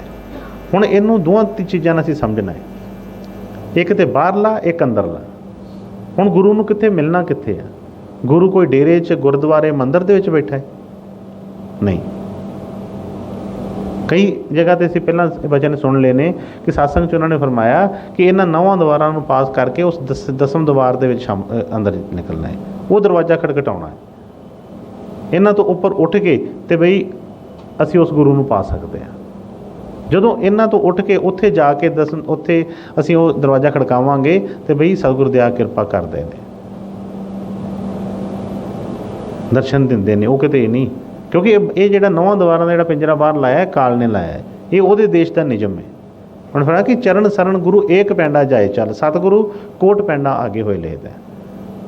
ਹੁਣ ਉਹ 10ਵੇਂ ਦੀਵਾਰ 'ਤੇ ਉਹ ਜਿਹੜੇ ਉਹਨਾਂ ਨੇ ਕਿਹਾ ਕਿ ਸ਼ਬਦ ਧਮਕਾਰਾਂ ਦੇ ਰਿਹਾ ਹੈ, ਉੱਥੇ ਵੀ ਸਤਿਗੁਰ ਸਾਡਾ ਇੰਤਜ਼ਾਰ ਕਰ ਰਹੇ ਨੇ, ਉਹ ਕਿੰਨਾ ਸਫ਼ਰ ਕਰਕੇ ਉੱਥੋਂ ਤੱਕ ਆਏ। ਪਰ ਇਹ ਜਿਹੜਾ ਇੱਕ ਕਦਮ ਜਿਹੜਾ ਆ ਆਪਣੇ ਮਨ ਨੂੰ ਉਹਨਾਂ 'ਤੇ ਵਿਸ਼ਵਾਸ ਭਰੋਸਾ ਕਰਕੇ ਬਈ ਸਭ ਕੁਝ ਉਹਨਾਂ ਦੇ ਚਰਨਾਂ 'ਚ ਕਰ ਦੇਣਾ, ਅਰਪਿਤ ਕਰ ਦੇਣਾ, ਇਹੋ ਹੀ ਉਹ ਇੱਕੋ ਕਦਮ ਹੈ। ਇਹ ਕਦਮ ਜਿਹੜਾ ਹੈ ਜਦੋਂ ਤੱਕ ਸਿੱਖ ਨਹੀਂ ਲੈਂਦਾ ਉਦੋਂ ਤੱਕ ਇਹ ਅੱਗੇ ਨਹੀਂ ਵੱਧ ਸਕਦਾ। ਜਦੋਂ ਇਹਨੂੰ ਭਰੋਸਾ ਆ ਗਿਆ, ਕਿਉਂ ਉਹਨਾਂ ਨੇ ਕਿਹਾ ਕਿ ਪਹਿਲਾਂ ਮਰਨ ਕਬੂਲ ਕਰ, ਜੀਵਨ ਕੀ ਛੱਡ ਆਸ। ਕਾਹਦੇ ਵਾਸਤੇ? ਇਹੋ ਹੀ ਤਾਂ ਇੱਕ 9 ਦੀਵਾਰਾਂ ਦਾ ਜਿਹੜਾ ਪਿੰਜਰਾ ਹੈ ਜੀਵਨ ਤੱਕ ਹੀ ਹੈ।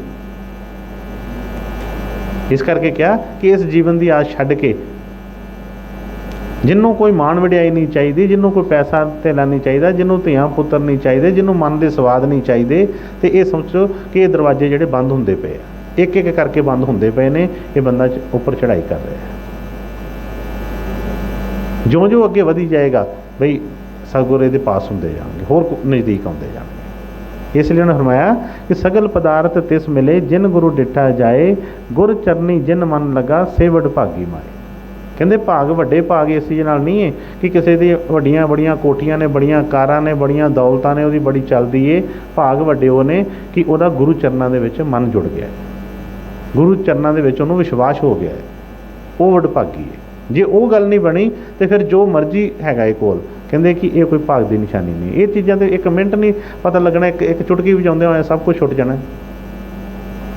ਰਿਸ਼ਤੇ ਨਾਤੇ ਇੱਥੇ ਛੁੱਟ ਜਾਣੇ ਆ, ਧਨ ਦੌਲਤਾਂ ਇੱਥੇ ਛੁੱਟ ਜਾਣੀਆਂ ਨੇ, ਮਾਣ ਵਡਿਆਈਆਂ ਇੱਥੇ ਰਹਿ ਜਾਣੀਆਂ ਨੇ, ਕੋਈ ਪਤਾ ਨਹੀਂ ਲੱਗਣਾ। ਇਹ ਕਦੇ ਵੱਡੇ ਭਾਗ ਹੈ। ਇਸ ਕਰਕੇ ਵੱਡੇ ਭਾਗ ਕਹਿੰਦੇ ਜਿਹਦਾ ਮਨ ਗੁਰੂ ਚਰਨਾਂ 'ਚ ਲੱਗ ਗਿਆ। ਫਰਮਾਇਆ ਕਿ ਗੁਰੂ ਦਾਤਾ ਸਮਰੱਥ ਗੁਰੂ, ਗੁਰ ਸਭ ਮੇ ਰਿਹਾ ਸਮਾਏ, ਗੁਰੂ ਪਰਮੇਸ਼ਵਰ ਪਾਰ ਬ੍ਰਹਮ, ਗੁਰੂ ਡੁੱਬਦਾ ਲਏ ਤਰਾਏ। ਬਈ ਸਤਿਗੁਰ ਹੀ ਉਹ ਦਾਤਾ ਸਮਰੱਥ ਨੇ, ਉਹ ਹਰ ਇੱਕ ਦੇ ਵਿੱਚ ਸਮਾਏ ਪਏ ਨੇ, ਪਰ ਸਾਨੂੰ ਨਜ਼ਰ ਕਿਉਂ ਨਹੀਂ ਆਉਂਦੇ? ਕਿਉਂਕਿ ਸਾਡੀ ਅੱਖਾਂ ਬੰਦ ਨੇ ਹੋਏ। ਜਿਹੜੀ ਗੁਰੂ ਨੂੰ ਵੇਖਣ ਵਾਲੀ ਅੱਖ ਹੈ ਉਹ ਹਜੇ ਮਿਲੀ ਨਹੀਂ ਹੈਗੀ। ਜਿਸ ਦਿਨ ਉਹ ਅੱਖ ਮਿਲ ਗਈ, ਇਹਨੂੰ ਕਣ ਕਣ ਦੇ ਵਿੱਚ ਫਿਰ ਭਗਵਾਨ ਇਹਨੂੰ ਦਿਸਣਾ ਸ਼ੁਰੂ ਹੋਏਗਾ। ਕਿ ਗੁਰੂ ਪਰਮੇਸ਼ਵਰ ਪਾਰ ਬ੍ਰਹਮ, ਗੁਰ ਡੁੱਬਦਾ ਲਏ ਤਰਾਏ। ਗੁਰੂ ਹੀ ਪਰਮੇਸ਼ਵਰ ਹੈ, ਉਹੀ ਪਾਰ ਬ੍ਰਹਮ ਹੈ। ਇਹ ਨਾ ਸੋਚੀਏ ਕਿ ਕੋਈ ਹੋਰ ਕੋਈ ਵੱਖਰਾ ਆ ਕੇ ਸਾਨੂੰ ਤੇ ਕੋਈ ਇੱਥੋਂ ਕੋਈ ਕੱਢੇਗਾ। ਮੈਂ ਪਹਿਲਾਂ ਬੇਨਤੀ ਕੀਤੀ ਹੈ, ਜਿਹਨੂੰ ਵੀ ਅੱਜ ਤੱਕ ਕੁਛ ਮਿਲਿਆ ਹੈ ਉਹਨੂੰ ਆਪਣੇ ਗੁਰੂ ਪਾਸੋਂ ਹੀ ਮਿਲਿਆ ਹੈ। ਜਿਹਨੂੰ ਅੱਗੇ ਮਿਲੇਗਾ ਉਹਨੂੰ ਵੀ ਗੁਰੂ ਪਾਸੋਂ ਹੀ ਮਿਲੇਗਾ। ਜਿਹਨੂੰ ਵੀ ਅੱਜ ਤੱਕ ਕੋਈ ਇੱਥੋਂ ਭਵ ਸਾਗਰ ਚੋਂ ਕੱਢਿਆ, ਉਹਨੂੰ ਗੁਰੂ ਨੇ ਹੀ ਕੱਢਿਆ ਹੈ। ਇਸ ਕਰਕੇ ਫਰਮਾਇਆ ਕਿ ਗੁਰੂ ਪਰਮੇਸ਼ਵਰ ਪਾਰ ਬ੍ਰਹਮ, ਗੁਰੂ ਡੁੱਬਦਾ ਲਏ ਤਰਾਏ। ਵੀ ਉਹ ਪਾਰ ਬ੍ਰਹਮ ਪਰਮੇਸ਼ਵਰ ਹੈ। ਕੋਈ ਵੀ ਭਾਵੇਂ ਜਿੱਥੋਂ ਤੱਕ ਮਰਜ਼ੀ ਹੈ ਕੋਈ ਡੁੱਬਿਆ ਹੋਵੇ, ਜਦੋਂ ਉਹਦੀ ਮੌਜ ਆਈ, ਜਦੋਂ ਉਹਦੀ ਨਿਗਾਹ ਪਈ, ਉਹ ਇਹਨੂੰ ਉਸੇ ਵੇਲੇ ਹੀ ਇਹਨੂੰ ਕੱਢ ਦੇਗਾ। ਹਾਂਜੀ ਅੱਗੇ। ਕਿਤ ਮੁਖ ਗੁਰ ਸਲਾਹੀਐ, ਕਰਨ ਕਾਰਣ ਸਮਰੱਥ, ਸੇ ਮੱਥੇ ਨਿਹਚਲ ਰਹੇ, ਜਿਨ ਗੁਰ ਧਾਰਿਆ ਹੱਥ। ਕਿਤ ਮੁਖ ਗੁਰੂ ਸਲਾਹੀਏ, ਕਰਨ ਕਾਰਨ ਸਮਰੱਥ, ਸੇ ਮੱਥੇ ਨਿਹਚਲ ਰਹੇ, ਜਿਨ ਗੁਰ ਧਾਰਿਆ ਹੱਥ। ਵੀ ਸਤਿਗੁਰਾਂ ਦੀ ਮਹਿਮਾ ਕੀਤੀ ਹੈ। ਕਹਿੰਦੇ ਕਿਹੜੇ ਮੂੰਹ ਦੇ ਨਾਲ ਮੈਂ ਗੁਰੂ ਦੀ ਉਹਦੀ ਮਹਿਮਾ ਕਰਾਂ? ਪਰ ਇਹ ਕੌਣ ਕਹਿ ਰਿਹਾ? ਜਿਨ੍ਹਾਂ ਨੇ ਗੁਰੂ ਨੂੰ ਪਾ ਲਿਆ, ਜਿਹੜੇ ਗੁਰੂ ਨਾਲ ਇੱਕਮਿਕ ਹੋ ਗਏ। ਉਹ ਫਰਮਾ ਰਹੇ ਨੇ ਕਿ ਕਿਤ ਮੁਖ ਗੁਰੂ ਸਲਾਹੀਏ, ਕਰਨ ਕਾਰਨ ਸਮਰੱਥ। ਕਹਿੰਦੇ ਸਭ ਕੁਛ ਇਹ ਸੰਸਾਰ ਨੂੰ ਬਣਾਉਣ ਵਾਲਾ, ਸੰਸਾਰ ਨੂੰ ਚਲਾਉਣ ਵਾਲਾ ਬਈ ਮੇਰਾ ਗੁਰੂ ਹੀ ਹੈ। ਅਸੀਂ ਸਤਿਗੁਰਾਂ ਦੇ ਬਚਨ ਸਭ ਨੇ ਸੁਣੇ। ਕਈ ਵਾਰੀ ਗੁਰਮਤਿ ਨੇ ਮਾਣ 'ਚ ਫਰਮਾਉਣਾ ਕਿ ਬਈ ਇਹ ਸਾਰੇ ਸੰਸਾਰ ਨੂੰ ਮੇਰੇ ਸਤਿਗੁਰ ਚਲਾ ਰਹੇ ਨੇ। ਹੁਣ ਆਪਣੇ ਗੁਰੂ 'ਤੇ ਮਾਣ ਭਰੋਸਾ ਇੰਨਾ, ਦੁਨੀਆ ਜੋ ਮਰਜ਼ੀ ਕਹਿੰਦੀ ਹੈ ਕਹੀ ਜਾਵੇ, ਜਿੱਥੇ ਮਰਜ਼ੀ ਸਿਰ ਚੁਕਾਓ। ਕਹਿੰਦੇ ਉਹਨਾਂ ਨੇ ਫਰਮਾਉਣਾ, ਇੱਕ ਵਾਰੀ ਗੁਰੂ ਮਹਾਰਾਜ ਦੇ ਦਰਬਾਰ 'ਚ ਕੋਈ ਐਸੀ ਹੋਈ, ਗੁਰੂ ਕਿਸੇ ਨੇ ਸੇਵਾਦਾਰ ਨੇ ਬੇਨਤੀ ਕੀਤੀ ਕਿ ਗੁਰੂ ਮਹਾਰਾਜ ਜੀ ਆਹ ਪਾਸ ਜਿਹੜੀ ਜ਼ਮੀਨ ਵਗੈਰਾ ਆ, ਇਹ ਗੁਰੂ ਮਹਾਰਾਜ ਦੇ ਡੇਰੇ ਦੇ ਵਿਸਤਾਰ ਵਾਸਤੇ ਇਹ ਵੀ ਚਾਹੀਦੀ ਹੈ, ਇਹ ਵੀ ਗੁਰੂ ਮਹਾਰਾਜ ਜੀ ਲੈ ਲੈਣੀ ਚਾਹੀਦੀ ਹੈ। ਗੁਰੂ ਮਹਾਰਾਜ ਫਰਮਾਉਣ ਲੱਗੇ ਸਾਰੀ ਬੇਟੇ ਗੁਰੂ ਦੀ ਹੈ। ਹੁਣ ਗੱਲ ਇਹ ਆ ਜਾਂਦੀ ਹੈ ਕਿ ਜਿਹੜੀ ਉਹਨਾਂ ਨੇ ਗੱਲ ਕਹੀ ਹੈ ਉਹ ਕੁਝ ਹੋਰ ਹੈ, ਜਿਹੜੀ ਅਸੀਂ ਸਮਝੀ ਕੁਝ ਹੋਰ ਹੈ। ਉਹ ਕੋਈ ਗੁਰੂ ਜਿਹੜੇ ਵੀ ਗੁਰੂ ਮਹਾਰਾਜ ਦੇ ਸੇਵਾਦਾਰ ਸੀ ਜਿਨ੍ਹਾਂ ਨੇ ਬੇਨਤੀ ਕੀਤੀ, ਗੁਰੂ ਮਹਾਰਾਜ ਨੇ ਫਰਮਾਇਆ ਇਹ ਬੜੇ ਇਹ ਸਾਰੀ ਗੁਰੂ ਮਹਾਰਾਜ ਜੀ ਦੀ ਹੈ। ਉਹ ਇੱਕ ਦਿਨ ਕੋਈ ਉੱਥੇ ਆੜ ਊੜ ਪਾ ਰਹੇ ਸੀ, ਪੈਲੀ ਹੋਰ ਕਿਸੇ ਦੀ ਸੀ, ਉਹ ਥੋੜ੍ਹਾ ਬੰਨਾ ਵੱਢਿਆ ਗਿਆ, ਉਹ ਪੈਲੀ ਵਾਲੇ ਆ ਗਏ ਬੰਦੇ, ਉਹ ਆਣ ਕੇ ਕਹਿਣ ਲੱਗੇ ਕਿ ਤੁਸੀਂ ਇਹ ਬੰਨਾ ਕਿਉਂ ਵੱਢਿਆ? ਕਹਿੰਦੇ ਇਹ ਮੇਰੇ ਗੁਰੂ ਮਹਾਰਾਜ ਜੀ ਦੀ ਪੈਲੀ ਹੈ ਸਾਰੀ। ਹੁਣ ਇਹਦਾ ਮਤਲਬ ਇਹ ਨਹੀਂ ਕਿ ਹੈ ਸਭ ਕੁਝ ਗੁਰੂ ਦਾ ਹੀ ਹੈ, ਪਰ ਜਿਹੜੀ ਗੁਰੂ ਜਿਸ ਅਵਸਥਾ ਤੱਕ ਹੈ ਬਈ ਉਹ ਕੁਝ ਹੋਰ ਚੀਜ਼ ਹੈ, ਉਹ ਸਭ ਕੁਝ ਉਹਨੂੰ ਆਪਣਾ ਹੀ, ਉਹ ਆਪਣੇ ਗੁਰੂ ਦਾ ਹੀ ਲੱਗਦਾ ਹੈ ਵੀ ਹੈ ਵੀ ਉਹਦਾ ਹੈ, ਉਹਨੂੰ ਕੋਈ ਡੱਕ ਵੀ ਨਹੀਂ ਹੈ। ਜਿੱਥੇ ਮਰਜ਼ੀ ਜਾਏ, ਕਹਿੰਦੇ ਜਿੱਥੇ ਜਾਏ ਬਹੇ ਮੇਰਾ ਸਤਿਗੁਰੂ। ਜਿੱਥੇ ਉਹ ਗੁਰੂ ਮਹਾਰਾਜ ਫਰਮਾਉਣਾ ਕਿ ਜੇ ਜਿੱਥੇ ਵੀ ਜੱਜ ਬੈਠ ਜਾਂਦਾ ਉੱਥੇ ਅਦਾਲਤਾਂ ਲੱਗਣੀਆਂ ਸ਼ੁਰੂ ਹੋ ਜਾਂਦੀਆਂ ਹਨ, ਜਿੱਥੇ ਮਰਜ਼ੀ ਕੁਰਸੀ ਡਾਲ, ਕਿਉਂਕਿ ਸਭ ਕੁਝ ਹੀ ਉਹਦਾ ਹੀ ਹੈ। ਪਰ ਉਹਦੇ ਕੋਲ ਤਾਕਤ ਹੈ। ਅਸੀਂ ਸਾਡਾ ਜੇ ਵਾਸਤਾ ਉਸ ਤਾਕਤ ਨਾਲ ਨਹੀਂ ਪਿਆ। ਅਸੀਂ ਬਾਹਰਲੇ ਬੇਨਤੀ ਕੀਤੀ ਅਤੇ ਬਾਹਰਲੇ ਹੀ ਤੱਕ ਅਸੀਂ ਟਿਕੇ ਰਹੇ। ਪਰ ਬਈ ਉਹ ਜਿੱਥੇ ਜੋ ਚੀਜ਼ ਚਾਹੀਦੀ ਹੈ ਸਤਿਗੁਰਾਂ ਨੇ ਵੇਖਿਆ। ਮੈਂ ਕਈ ਵਾਰ ਇਹ ਚੀਜ਼ ਮਹਿਸੂਸ ਕੀਤੀ ਕਿ ਜਦੋਂ ਸਤਿਗੁਰਾਂ ਨੇ ਕੋਈ ਸੇਵਾ ਲੈਣੀ, ਕੋਈ ਕੰਮ ਲੈਣਾ ਹੈ, ਉਹਨਾਂ ਨੇ ਦੁਸ਼ਮਣਾਂ ਕੋਲੋਂ ਵੀ ਲੈ ਦਿੰਦੇ ਸੀ। ਜੇ ਕੋਈ ਕੰਮ ਕਰਾਉਣਾ ਹੈ ਅਤੇ ਜਿੰਨਾ ਲੱਗਦਾ ਸੀ ਗੁਰੂ ਮਹਾਰਾਜ ਦੇ ਉੱਥੇ ਕੋਈ ਸੇਵਾਦਾਰ ਨੇ ਆਪਣਾ ਲੁਧਿਆਣੇ ਉਹਨਾਂ ਦਾ ਆਪਣਾ ਮਠਿਆਈ ਦੀ ਦੁਕਾਨ, ਸਵੀਟ ਸ਼ਾਪ ਹੈ, ਸੇਠੀ ਸਵੀਟ ਸ਼ਾਪ। ਗੁਰੂ ਮਹਾਰਾਜ ਜੀ ਇੱਕ ਵਾਰੀ ਉਹਨਾਂ ਕੋਲ ਗਏ, ਦੁਕਾਨ ਬੜੀ ਛੋਟੀ ਜਿਹੀ ਸੀ, ਕੰਮ ਬੜਾ ਸੀ ਉਹਨਾਂ ਦਾ, ਅਤੇ ਕਹਿਣ ਲੱਗੇ ਕਿ ਮਹਾਰਾਜ ਜੀ ਕੰਮ ਬੜਾ ਛੋਟਾ। ਉਹਨਾਂ ਨੇ ਬਾਹਰ ਇੱਕ ਸੜਕ ਦੇ ਉੱਤੇ ਇੱਕ ਥੋੜ੍ਹਾ ਜਿਹਾ ਕੰਮ ਸ਼ੁਰੂ ਕੀਤਾ ਸੀ ਅਤੇ ਬਾਹਰ ਮੇਜ਼ ਮੂਜ ਲਾਏ ਅਤੇ ਕਹਿਣ ਲੱਗੇ ਗੁਰੂ ਮਹਾਰਾਜ ਜੀ ਇੱਥੇ ਥੋੜ੍ਹਾ ਜਿਹਾ ਬੈਠ ਕੇ ਥੋੜ੍ਹਾ ਜਿਹਾ ਫੁਲਕਾ ਸ਼ੁਰੂ ਹੋਣ ਲੱਗੇ ਕਿ ਬੇਟਾ ਪਿੱਛੇ ਜਗ੍ਹਾ ਜਿਹੜੀ, ਕਹਿਣ ਲੱਗੇ ਕਿ ਮਹਾਰਾਜ ਜੀ ਇਹ ਨਾ ਬੰਦਾ ਇਸ ਤਰ੍ਹਾਂ ਦਾ ਜਗ੍ਹਾ ਤਾਂ ਉਹ ਮਤਲਬ ਵਿਹਲੀ ਪਈ ਹੈ, ਪਰ ਇਹਨੇ ਸਾਨੂੰ ਨਹੀਂ ਦੇਣੀ ਹੈਗੀ। ਸਾਡੇ ਨਾਲ ਤਾਂ ਇਹਦਾ ਮਤਲਬ 36 ਦਾ ਆંકੜਾ ਹੈ, ਸਾਨੂੰ ਨਹੀਂ ਇਹਨੇ ਦੇਣੀ ਹੈਗੀ। ਇਹ ਤਾਂ ਜਗ੍ਹਾ ਮਤਲਬ ਜਿਹੜੀ ਇਹ ਇਸ ਮਤਲਬ ਅਸੀਂ ਲੈਣ ਨੂੰ ਤਾਂ ਤਿਆਰ ਹੈ। ਉਹਨੂੰ ਮੈਂ ਫੋਨ ਲੱਗੇ, ਇਹ ਮੇਰੇ ਬੇਟੇ ਦੀ ਹੈ ਜਗ੍ਹਾ, ਇਹ ਮੇਰੇ ਪੁੱਤਰ ਦੀ ਜਗ੍ਹਾ ਹੈ, ਕੋਈ ਗੱਲ ਨਹੀਂ ਬੇਟੇ। ਹੁਣ ਉਹਨਾਂ ਨੇ ਆਪ ਦੱਸਿਆ, ਉਹਨਾਂ ਨੇ ਕਹਿੰਦੇ ਉਹਨਾਂ ਨੇ ਗੁਰੂ ਮਹਾਰਾਜ ਜੀ ਨੇ ਕਹਿ ਤਾਂ ਦਿੱਤਾ, ਮੈਂ ਸੁਣ ਵੀ ਲਿਆ, ਪਰ ਮੇਰੇ ਮਨ 'ਚ ਪੱਕਾ ਸੀ ਕਿ ਇਹ ਕਦੀ ਹੋ ਹੀ ਨਹੀਂ ਸਕਦਾ ਹੈ ਕਿ ਉਹ ਜਿਹੜਾ ਬੰਦਾ ਹੈ ਉਹਦੇ ਨਾਲ ਤਾਂ ਇਸ ਤਰ੍ਹਾਂ ਦੇ ਸਾਡੇ ਰਿਲੇਸ਼ਨ ਨੇ ਕਿ ਉਹ ਮਰ ਜਾਊਗਾ, ਜੋ ਮਰਜ਼ੀ ਕਰੂਗਾ, ਉਹਨੇ ਸਾਨੂੰ ਇਹ ਜਗ੍ਹਾ ਨਹੀਂ ਦੇਣੀ। ਪਰ ਸਤਿਗੁਰਾਂ ਨੇ ਦਇਆ ਕੀਤੀ, ਕਿਰਪਾ ਕੀਤੀ। ਉਹਨੇ ਦੱਸਿਆ ਆਪ ਹੀ ਇੱਕ ਟਾਈਮ ਆਇਆ, ਆਪ ਹੀ ਆਣ ਕੇ ਕਹਿਣ ਲੱਗਾ ਸੇਠ ਸਾਹਿਬ ਵੱਲ ਚਾਹੀਦੀ ਜਗ੍ਹਾ 'ਤੇ ਲੈ ਲਓ ਮੇਰੇ ਵੱਲ, ਵੀ ਜੋ ਮਰਜ਼ੀ ਉਹ ਕਰ ਸਕਦੇ ਨੇ, ਕਰਨ ਕਾਰਨ ਸਮਰੱਥ, ਕੋਈ ਕਿਸੇ ਤਰ੍ਹਾਂ ਦੇ ਉਹਨਾਂ ਨੂੰ ਕੋਈ ਇਹ ਨਹੀਂ ਹੈ। ਪਰ ਗੱਲ ਕੀ ਹੈ ਕਿ ਹਾਂ ਅਸੀਂ ਉਹ ਚੀਜ਼ ਤੱਕ ਪਹੁੰਚੀਏ। ਜੇ ਸਾਡੇ ਮਨ 'ਚ ਅੜਚਨ ਜਦੋਂ ਦੇਖਦੇ ਨੇ ਕਿ ਬਈ ਇਹਦੀ ਤਾਂ ਰੁਕ ਗਈ ਇੱਥੇ, ਘੁੰਡੀ ਅੜੀ ਪਈ ਹੈ, ਪਰ ਇਹਦੇ ਮਨ ਦੇ ਵਿੱਚ ਸ਼ੌਂਕ ਹੈਗਾ ਹੈ ਅੱਗੇ ਵਧਣ ਦਾ, ਪਰਮਜੀਤ ਤੇ ਗੁਰੂ ਮਹਾਰਾਜ ਦਇਆ ਕਰਦੇ ਵੀ ਹੈਗੇ। ਇਸ ਲਈ ਉਹਨਾਂ ਨੇ ਫਰਮਾਇਆ ਹੈ ਕਿ ਕਿਤ ਮੁਖ ਗੁਰੂ ਸਲਾਈਏ, ਕਰਨ ਕਾਰਨ ਸਮਰੱਥ, ਸੇ ਮੱਥੇ ਨਿਸ਼ਚਲ ਰਹੇ ਜਿਨ ਗੁਰੂ ਧਾਰਿਆ ਹੱਥ। ਜਿਨ੍ਹਾਂ ਦੇ ਸਿਰ ਦੇ ਉੱਤੇ, ਜਿਨ੍ਹਾਂ ਦੇ ਮੱਥੇ ਦੇ ਉੱਤੇ ਸਤਿਗੁਰਾਂ ਦਾ ਹੱਥ ਆ ਜਾਂਦਾ ਹੈ, ਉਹ ਫਿਰ ਨਿਸ਼ਚਲ, ਡੋਲਦੇ ਨਹੀਂ ਕਦੀ। ਅਸੀਂ ਕਹਿ ਦਿੰਦੇ ਹਾਂ ਅਸੀਂ ਗੁਰੂ ਦਾ ਆਸ਼ੀਰਵਾਦ ਲਿਆ ਹੈ, ਗੁਰੂ ਮਹਾਰਾਜ ਸਾਡੇ ਵੀ ਆਏ ਆ, ਸਾਡਾ ਵੀ ਆਹ ਕੰਮ ਕੀਤਾ ਸੀ, ਮੈਨੂੰ ਵੀ ਆਹ ਬਚਨ ਛੱਡੇ ਆ, ਮਨ ਫਿਰ ਡਵਾਂ ਡੋਲ। ਬਈ ਜੇ ਗੁਰੂ ਨੇ ਫਰਮਾਇਆ ਕਿ ਬਈ ਕੋਈ ਬਚਨ ਛੱਡਿਆ ਹੈ ਅਤੇ ਫਿਰ ਤਾਂ ਇਹਨੂੰ ਮਾਣ ਹੋਣਾ ਚਾਹੀਦਾ ਹੈ, ਫਿਰ ਕਿਉਂ ਡਾਵਾਂ ਡੋਲੀ ਹੋਵੇ ਇਹਦੇ ਅੰਦਰ। ਸਾਰੀ ਦੁਨੀਆ ਭਾਵੇਂ ਇੱਕ ਪਾਸੇ ਹੋਵੇ, ਕਹਿੰਦੇ ਇੱਕ ਬਾਂਹ ਗੁਰੂ ਕੀ ਲੱਖ ਬਾਂਹ ਕਿਆ ਹੋਏ। ਬਈ ਜਿੱਧਰ ਗੁਰੂ ਦਾ ਹੱਥ ਹੋ ਗਿਆ ਉੱਧਰ ਕੋਈ ਚੀਜ਼ ਹੋ ਸਕਦੀ, ਕੋਈ ਗਲਤ ਨਹੀਂ ਹੋ ਸਕਦੀ। ਪਰ ਹਾਂ ਸਤਿਗੁਰਾਂ ਦਾ ਹੱਥ ਜਿਹੜਾ ਹੈ, ਜਿਹੜਾ ਉਹਨਾਂ ਨੇ ਹੱਥ ਦੀ ਗੱਲ ਕੀਤੀ ਹੈ, ਉਹ ਬਈ ਇੱਕ ਦਇਆ ਦ੍ਰਿਸ਼ਟੀ ਦਾ ਹੱਥ ਹੈ, ਕੋਈ ਬਾਹਰੋਂ ਹੱਥ ਨਹੀਂ ਹੈ। ਕਈ ਵਾਰ ਅਸੀਂ ਕਹਿੰਦੇ ਹਾਂ, ਗੁਰੂ ਮਹਾਰਾਜ ਨੇ ਕਈ ਵਾਰੀ ਦਰਬਾਰ 'ਚ ਵੀ ਮਨਾ ਕਰਨਾ ਕਿ ਵੀ ਬਹੁਤ ਅੱਗੇ ਹੋ ਕੇ ਮੱਥਾ ਨਾ ਟੇਕੋ। ਕਈ ਵਾਰ ਕਈਆਂ ਨੇ ਕਹਿਣਾ ਮੇਰੇ ਸਿਰ 'ਤੇ ਹੱਥ ਰੱਖੋ, ਮੇਰੇ ਸਿਰ 'ਤੇ ਹੱਥ ਰੱਖੋ। ਪਰ ਇਹ ਜਿਹੜੀ ਹੱਥ ਦੀ ਗੱਲ ਹੋ ਰਹੀ ਹੈ, ਇਹ ਕਿਸੇ ਹੋਰ ਹੱਥ ਦੀ ਗੱਲ ਹੋ ਰਹੀ ਹੈ। ਠੀਕ ਹੈ, ਉਹਨਾਂ ਦਾ ਹਰ ਇੱਕ ਜਿਹੜਾ ਰੋਮ ਰੋਮ ਪਵਿੱਤਰ ਹੈ। ਜਿੱਥੇ ਸਤਿਗੁਰਾਂ ਨੇ ਚਰਨ ਧਰੇ ਉਹ ਜ਼ਮੀਨਾਂ ਪਵਿੱਤਰ, ਜਿੱਥੇ ਕਹਿੰਦੇ ਉਹਨਾਂ ਨੇ ਦਰਖਤ ਦੀ ਛਾਂ ਥੱਲੇ ਬੈਠੇ ਉਹ ਵੀ, ਉਹਦਾ ਵੀ ਭਾਰ ਉਤਾਰਾ। ਹਰ ਜਗ੍ਹਾ ਹੀ ਪਵਿੱਤਰ ਹੈ ਜਿੱਥੇ ਉਹਨਾਂ ਨੇ ਜੀਸ਼ ਹੋਈ। ਪਰ ਜਿਹੜੀ ਇਹ ਗੱਲ ਹੋ ਰਹੀ ਹੈ ਇਹ ਕਿਸੇ ਹੋਰ ਹੱਥ ਦੀ ਹੋ ਰਹੀ। ਉਹ ਆਪਣੀ ਮੌਜ ਦੇ ਨਾਲ ਖੁਸ਼ ਹੋ ਕੇ ਉਸ ਦਇਆ ਦੇ ਨਾਲ ਇਹਦੇ ਸਿਰ ਉਹ ਹੱਥ ਰੱਖ ਦੇਣ, ਬਈ ਦਇਆ ਕਰ ਦੇਣ, ਕੋਈ ਵਚਨ ਲਾ ਦੇਣ, ਅਤੇ ਬਈ ਫਿਰ ਇਹਦਾ ਭਾਰ ਉਤਾਰਾ ਹੈ ਕਿ ਸੇ ਮੱਥੇ ਨਿਸ਼ਚਲ ਹੈ। ਫਿਰ ਉਹ ਡਾਵਾਂ ਡੋਲੀ ਨਹੀਂ ਰਹਿੰਦੀ, ਫਿਰ ਨਾਲ ਨਾਲ ਹੀ ਇਹਦਾ ਕੰਮ ਹੋ ਜਾਂਦਾ ਹੈ। ਹਾਂਜੀ। ਗੁਰ ਅੰਮ੍ਰਿਤ ਨਾਮ ਪਿਆਲਿਆ, ਜਨਮ ਮਰਨ ਕਾ ਪਥ ਗੁਰ ਪਰਮੇਸ਼ਰ ਸੇਵਿਆ ਪੈ ਪੰਜਨ ਦੁਖ ਲਾਥ ਸਤਿਗੁਰ ਗਹਿਰ ਗੰਭੀਰ ਹੈ ਸੁਖ ਸਾਗਰ ਆਗ ਖੰਡ ਜਿਨ ਗੁਰ ਸੇਵਿਆ ਆਪਣਾ ਜਮਦੂਤ ਨਾ ਲਾਗੇ ਡੰਡ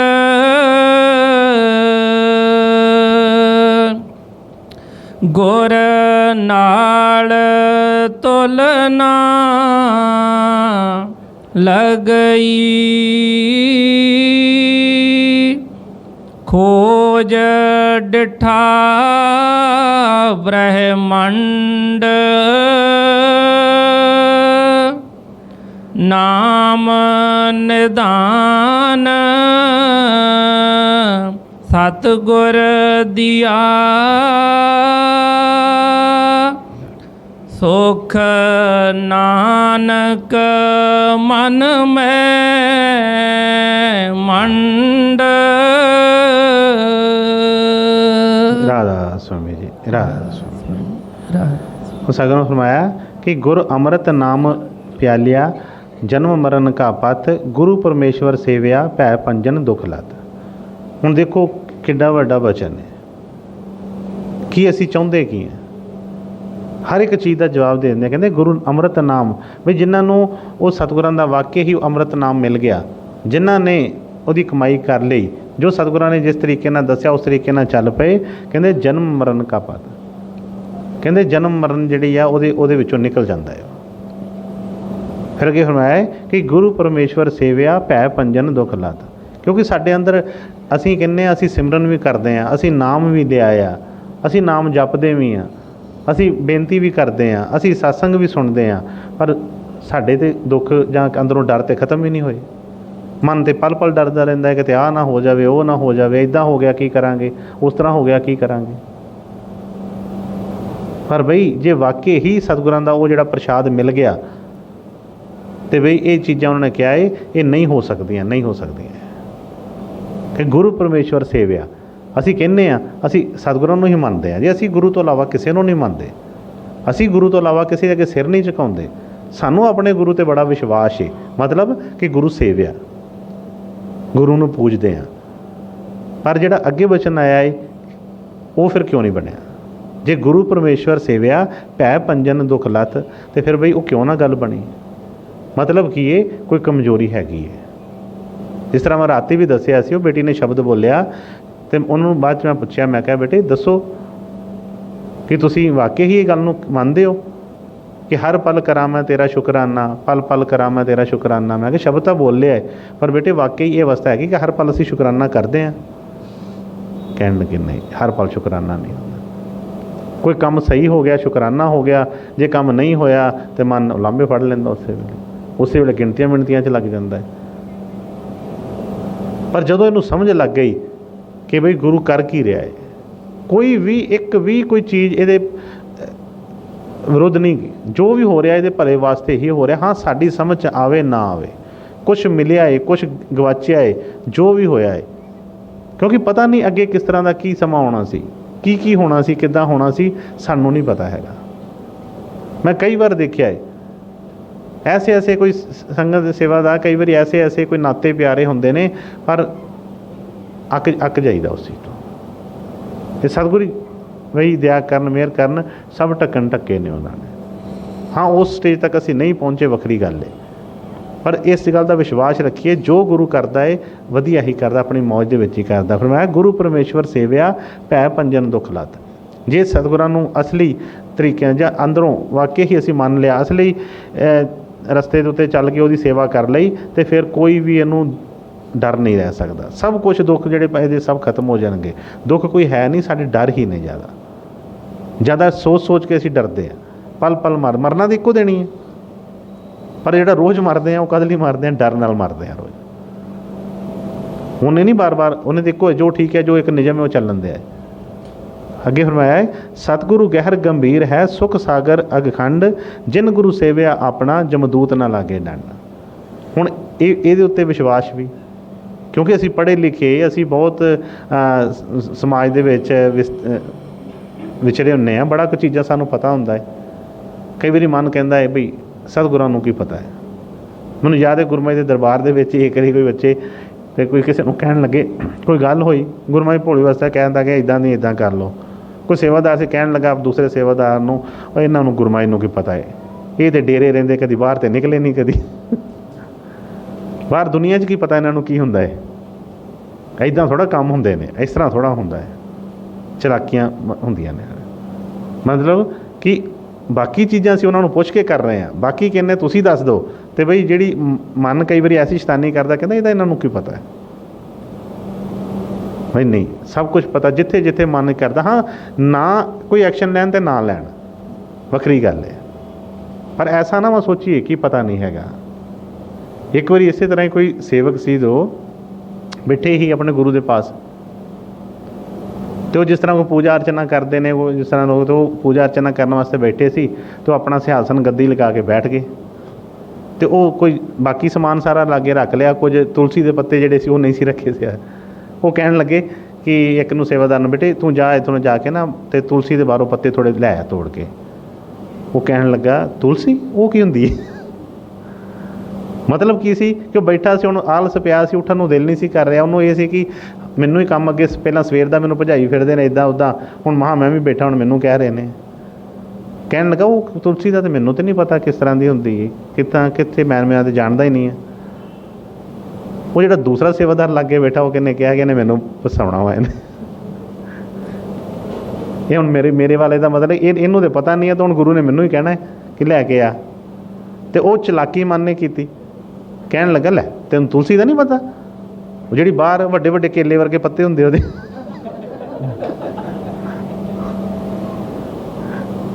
ਮਤਲਬ ਕਿ ਗੁਰੂ ਨੂੰ ਪਤਾ ਲੱਗ ਜਾਏ ਕਿ ਪਤਾ ਇਹਨੂੰ ਨਹੀਂ ਹੈਗਾ।